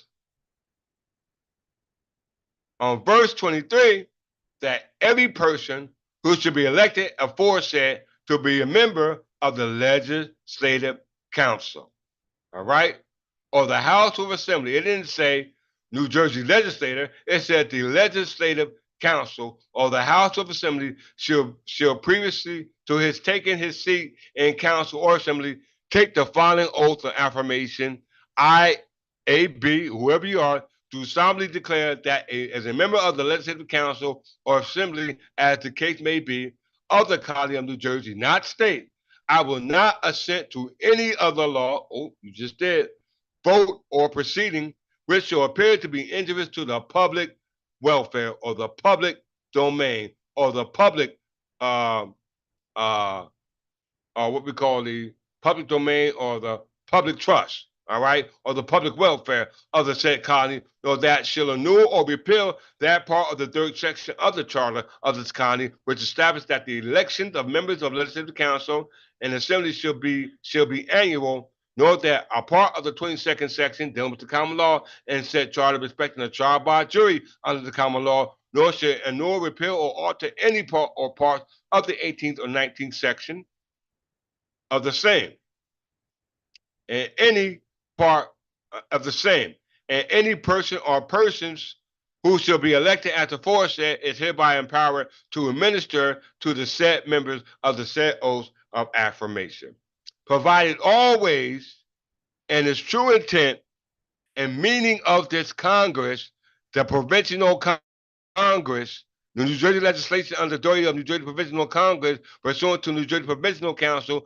under authority of the Crown, that the latter two stated based upon their oath that in the true intent and meaning of this Congress, that if a reconciliation between Great Britain and these colonies shall take place, and that the latter be again taken under the protection of the government of the Crown of Great Britain, this charter should be null and void, otherwise remain firm and inviolable. You hear that? Signed off by who? Samuel Tucker. Who is Samuel Tucker? Let's go to the New Jersey legislature, all right, which was picked by New Jersey Provincial Council.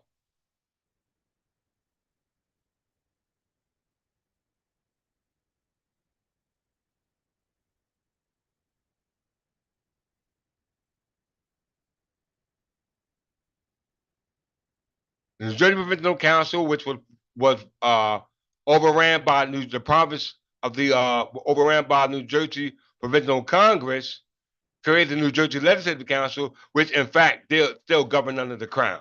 All right. So the New Jersey Provincial Council member was who? Samuel Tucker. Let's just make sure.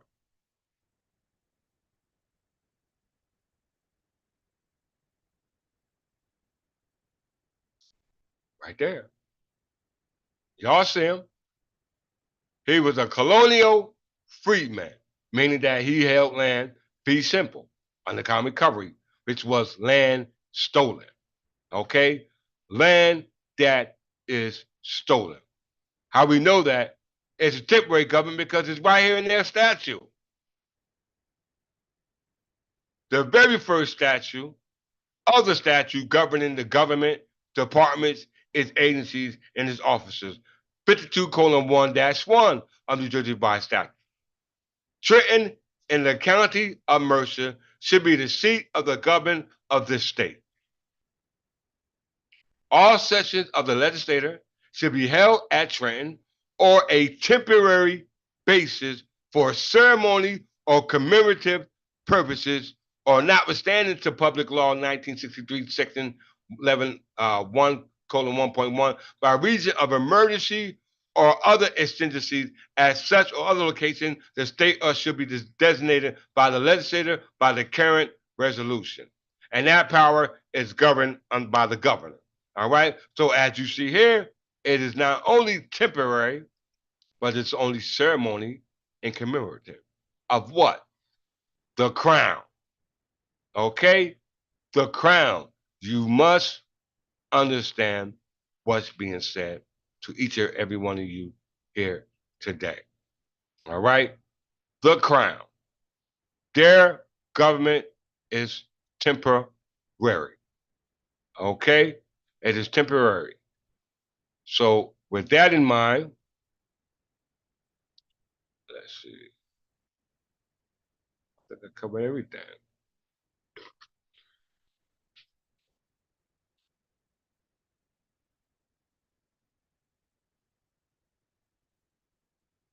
I come back to our charter, our authority.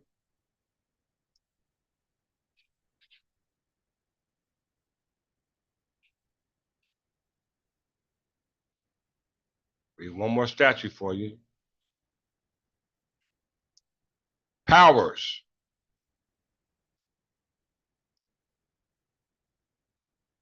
The power of every religious, the Jew religious society, meaning church and state, is separated. So the church societies or religious society that you're connected to in this day and time has nothing to do with a body of politics. Okay?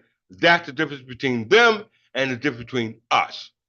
We are a body of politics. All right? Under 16:43.7.9, which I read to you earlier. Matter of fact, I'm not even going to read this to you. All right, let me just show you.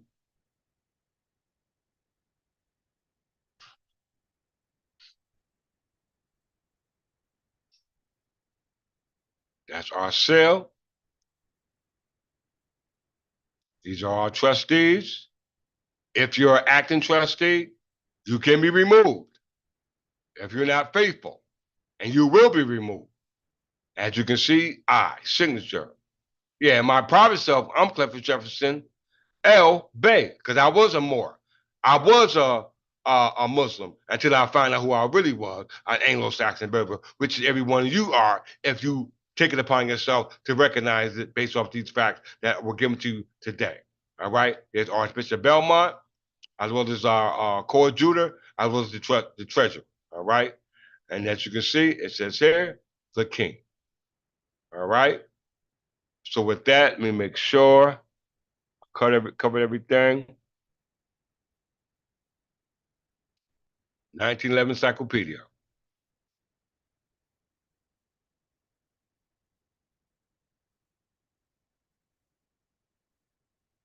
Once again, Dr. R.G. Latham, who writes all that is not Arabic in the Kingdom of Morocco, all that is not Arabic in the French province of Algeria, and all that is not Arabic in Tunis, Tripoli, and Fez is Berber. The explanation lies in the profound distinction of the character, y'all. The Arab is a herdsman. I'm not just talking about Arab, I'm talking about any other nationality who here in America claim to be a citizen, but doesn't show your allegiance to I, your king. The Arab is a herdsman and a nomad, just like everybody else considered to be a nomad or a foreign national. The Berber is an agriculturist and a talisman. So if you're an agriculturist and a talisman, well, you should be participating with the Third Tyrian Church of England. The Arab has built his social structure on the Quran, which inculcates absolutism, aristocracy, theocracy. The Berber, despite his nominal Mohammedanism, is a democratic, with his Jimna Wittama and his Qanum, a unwritten code called the Magna Carta. So with that, in closing, let's go to Bookland. I'll close on that.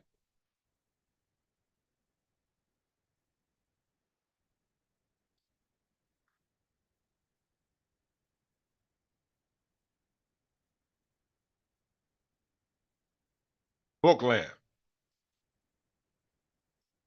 Bookland was a type of land tenure, not feudal tenure, but land tenure under the Anglo-Saxon or Berber law referred to land that was vested by a charter.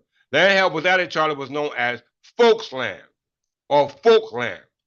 The distinction meaning between these terms and the consequences of Anglo-Saxon land law differ. Let's go to the historical background. By ancient law and custom, folkland was the only means of holding land in Anglo-Saxon England. When we say that, we're talking about here in the Anglo-Sphere. And we refer to land held by a single person as a representative of kinship. Land could be permanently transferred out. Land could be permanently transferred outside of the kinship group or alienated, but only with the agreement of the king and Wittemar.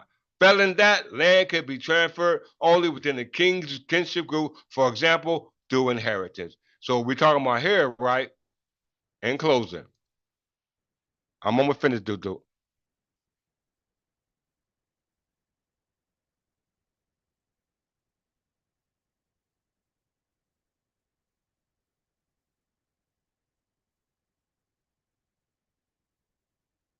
Anglo spirit.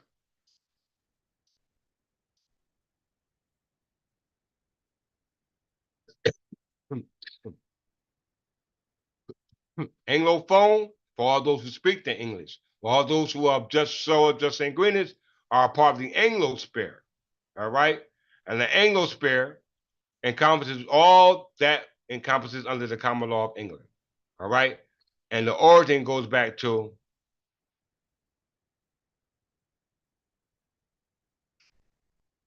the English overseas possession. That's what I wanted to pull up.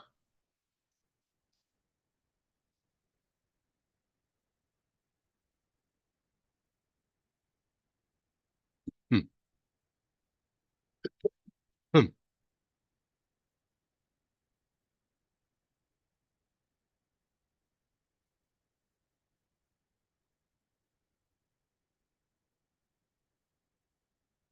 Which is one of the more than radical title.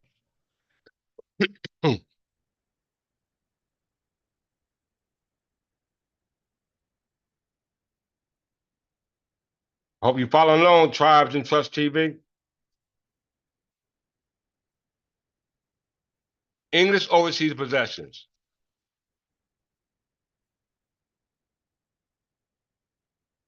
Because one of your questions was about the land. The English overseas possession comprised a variety of overseas territories that were colonized, conquered, or otherwise acquired by the Kingdom of England before the union of the crowns, Great Britain, Ireland, and Scotland. You hear that? Before.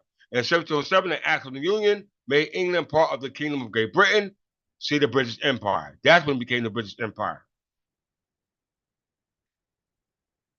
Let's go to, let's say in North America, in regards to Anglo-Spare, in North America, Newfoundland and Virginia were the first centuries of the English colonization, not British colonization, not Irish colonization, not Scottish, not German, not French, none of those, but the English colonization, and they weren't even English. During the 17th century, Maine, Plymouth, New Hampshire, Salem, Massachusetts Bay, i.e., New England, Nova Scotia, Connecticut, New Haven, Maryland, Rhode Island, and provinces were settled. In 1664, New Netherlands and New Sweden were taken from the Dutch, becoming New Jersey and New York as part of the Delaware and Pennsylvania. See New Jersey versus Delaware case law. The origin of those overseas territories goes back to the original Kingdom of England, going back to the time of Ashton, which we can see he was melanated. Okay, very important for you to understand that. All right, so we understand that all the land given by the Stuarts monarchs was unlawfully given. No problem, Brother Thomas. You know I got you. All right, do your part. Know this information when the time comes. The Kingdom of England is generally dated from the rule of Ashton from 927 during the rule of the Danish kings from the House of Niglinga from 1013 to 1014 to 1016 to 1042. England was part of a personal union that included the domains of Scandinavia. In 1066, William the Conqueror, Duke of Normandy, conquered England, and this is when you got the English kings, making the Duchess of Crown of Land an English throne. Once again, when William the Conqueror, Duke of Normandy, conquered England, there were no more Anglo-Saxon Berbers, but became English now, because he was the first English-renowned king. And as a result of that, making the duchies a crown land. What is crown land? Crown land is a royal. Crown land is a royal. Hold on. Crown land is a royal domain. It's a territory area belonging to the monarch who personifies the crown. It is the equivalent of an intel estate and passes with the monarch being inseparable from it. Today, it consists of Commonwealth rims. Crown land is considered public land or part of the public domain. Okay, I know this by heart. Through the remainder of the Middle Ages, the kings of England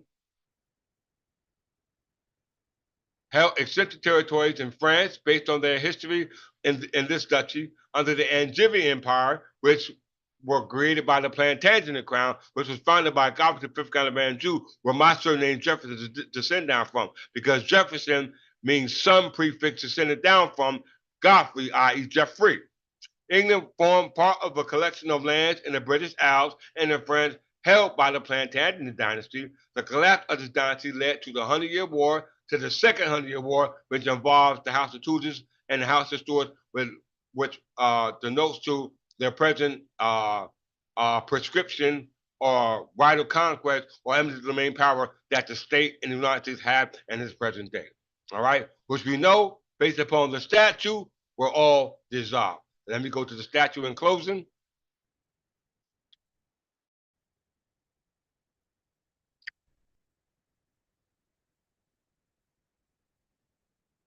Title 46, dealing with property.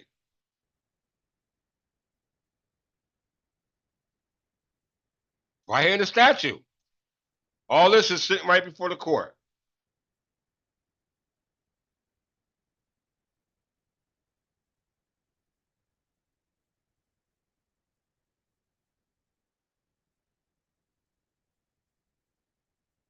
Watch Live, Sidebar Shooting Teddy, Donald Trump. Come on. Sign that TV. the Canaan more. Are you giving information like this? I don't mind what you teach, but are you teaching information like this? Because if you're not teaching information like this, then it's for naught. Okay?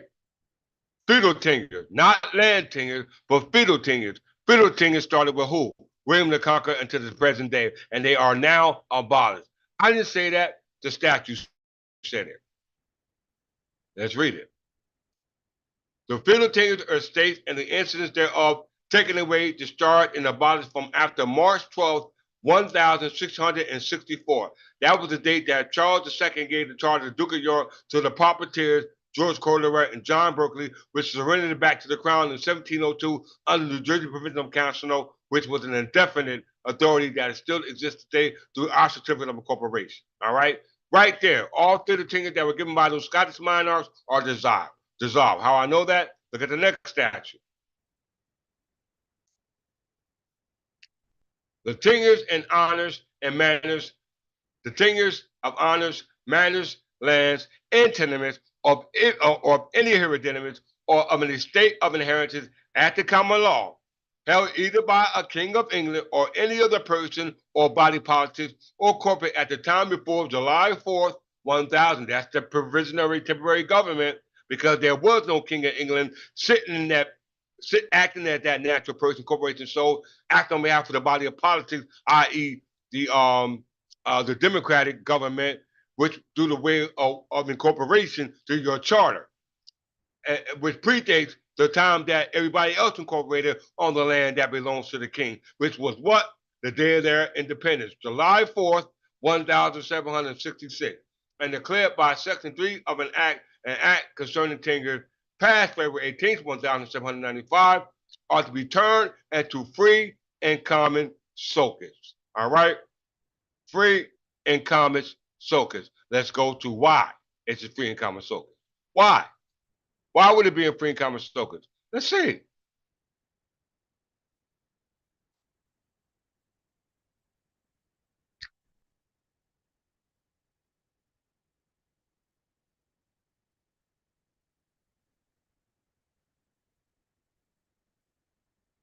Happy Solar Day, Archbishop Belmont from the House of Belmont. Title 46, New Jersey by statute regarding property. All gifts of grants or conveyances made prior to their independence, July 4th, 1776, of any state of inheritance by the letter patent under the great seal of the state. It said prior to and after. You hear that? Before and after July 4th, 1776, of any estate of inheritance by letter patent under the great seal of the state or any other manner by the state, by the legislature thereof, or by the commissioners or agents of forfeited state, or by other lawful and competent or incompetent authority under the state, shall remain allodial, and not feudal, and shall forever be in continued and free and pure allodium only, forever discharged of all feudal tenures and incidents thereof, and all other services whatsoever. So when I went to go file our deed in the county, it was for the allodial land of just a little in the state, a small parcel. But the statute says all of it belongs to me.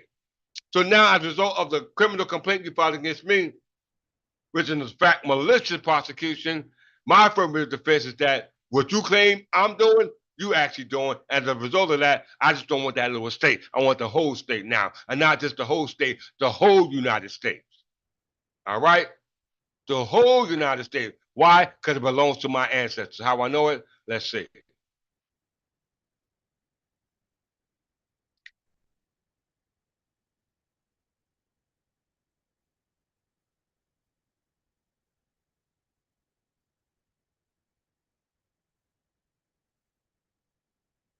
Section 3-15 of the Georgia Bar Statute. Whenever any conveyance, will, or instrument in writing shall hereafter be made, whereby any grantee, devisee, or other person should become possessed in law or in equity of such an estate and any real estate, as under the statute of Edward I, son of Henry III, son of Henry John, the son of Henry II, the son of God the fifth kind of man Jew, son of folk, ruler of Jerusalem, which contains folk land or book land.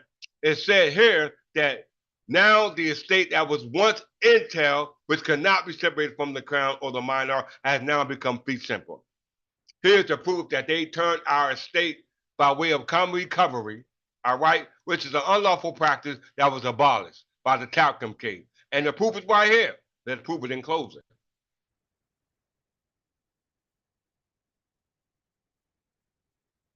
So you got me in the court of law with a common recovery practice that you use to steal an estate from not just me, the king, but the heir. But look what the statute said. The practice you use to take it is not effective anymore.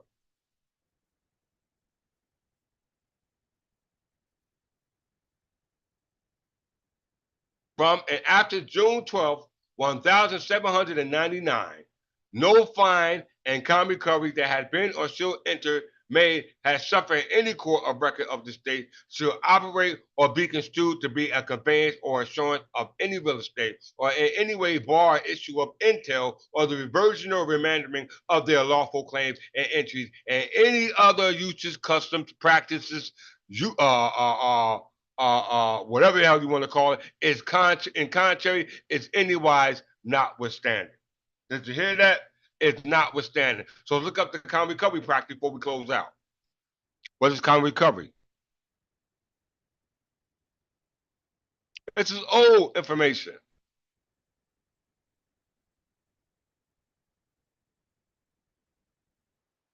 I'm going to give a special honor to my Archbishop Belmont for always being there at my beck and call. All right. He's truly a template that each and every one of you should follow. So in closing, and as well as Brother Milligan, I'm going to give a special shout out to Brother Milligan for always being at my beck and call. A common recovery was a legal proceeding in England that enabled the same lawyers that did it in the beginning are doing it now. They converted a entail estate, which is crown land, land ownership called fee tail, into actual ownership in fee simple. And fee simple was a violation of law, which changed the law estate that was based upon entail estate, which was really designed to keep ownership land within a family. Thanks to the effect of the statute, the donors condition in bus. The statue by Edward I, the same one you see in that damn statue that they stole it from. Edward I. What the hell is this English monarch and Berber by descent doing in the New Jersey Revised Statute? Why? The donors condition of the Bush and state entail is a chapter of English statute Westminster. It originates the law of entail, or was it entail?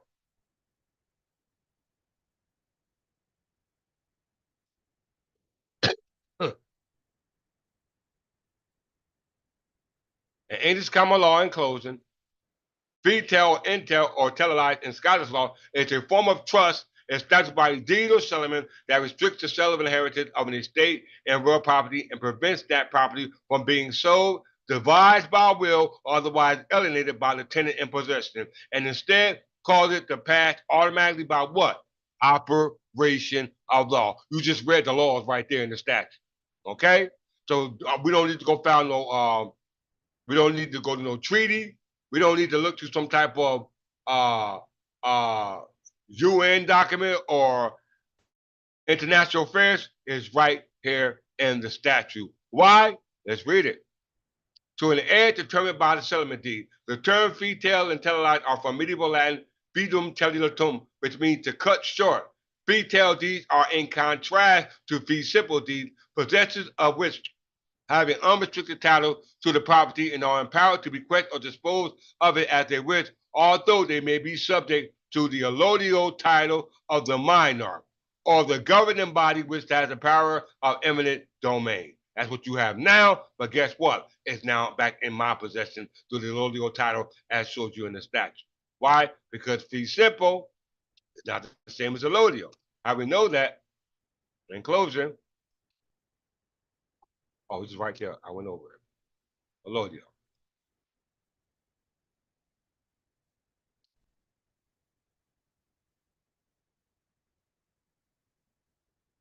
Where is that?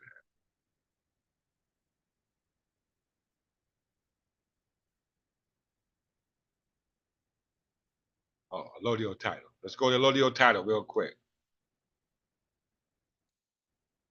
Get this right. In closing, to all my heirs, successors of Anglo-Saxon brother and sisterhood, all right? Kinship. Allodial title constitutes ownership of real property, land, buildings, and fixtures that is independent of any other superior landlord. New Jersey just told you they don't own it, didn't they? Allodial title is related to the concept of land held in allodium or land ownership by occupancy and defense of the land. Okay? If New Jersey don't own it, damn it, the United States don't own it. How? Most property ownership in common law jurisdiction is fee simple. In the United States, the land is subject to eminent domain by the federal and state and local government and subject to the imposition of taxes by the state or local government, and there is thus no true allodial land. Land is held of the Crown and England and Wales and other jurisdictions as Commonwealth rim. So back to my certificate of incorporation. In closing,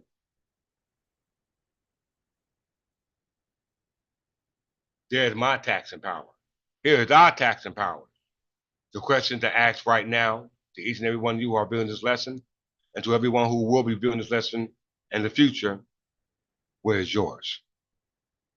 Okay? Where's yours? I'm really speaking to those who are striving to be members of the Third Timothy Church of England when the door is open. You must consider if you're an alien or a subject of I, your king. Because I know everyone within my realm. And that's based upon your understanding of Anglo-Saxon Berber history. And with that, I say peace as I graded you, and I'm going to say peace as I meted you. Peace. Is there any questions? Anybody any questions? Any questions? Please ask them now. Brother Tribe and Trust TV, please get with my Archbishop or leave a way to get in touch with you so we can schedule a live platform on your platform, podcast or mine. Either way is fine. All right? It's your obligation, it's your responsibility to do that. All right? It's your obligation. Any questions, Brother Tribe of Trust TV? Any questions, Brother Newly? Any questions, Brother Victor? Thomas? Please let me know. Any questions, Brother Sister Venus? Countess Middleton? Any questions? Please post them now.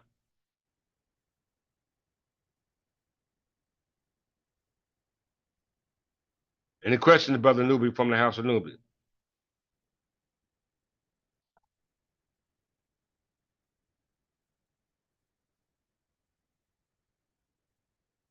As it was written, so let it be done. As it was written, so let it be done.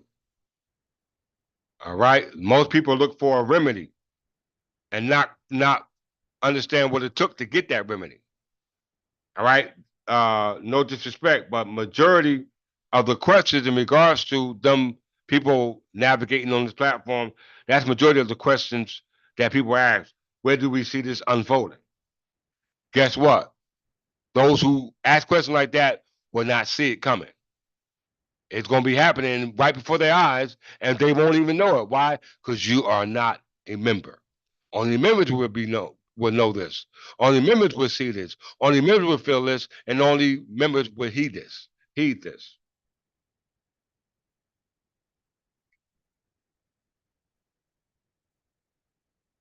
Okay, Brother Newly, that's good.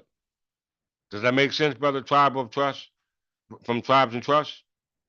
How do you see this all unfolding? This year. This year. This year. 2024, which is an equivalent to the year 2974 in the Berber year, which is also the year of the return of the Messiah of the completion of the 6,000 years. I don't have time to break that down. I spoke on that in other prior lectures. So you really need to go back to the basics. Okay? Once again, I really would like to uh, uh, touch base and break bread on your platform. I don't know how many followers you got. I'm pretty sure if you got caught with for this, then you definitely got some followers.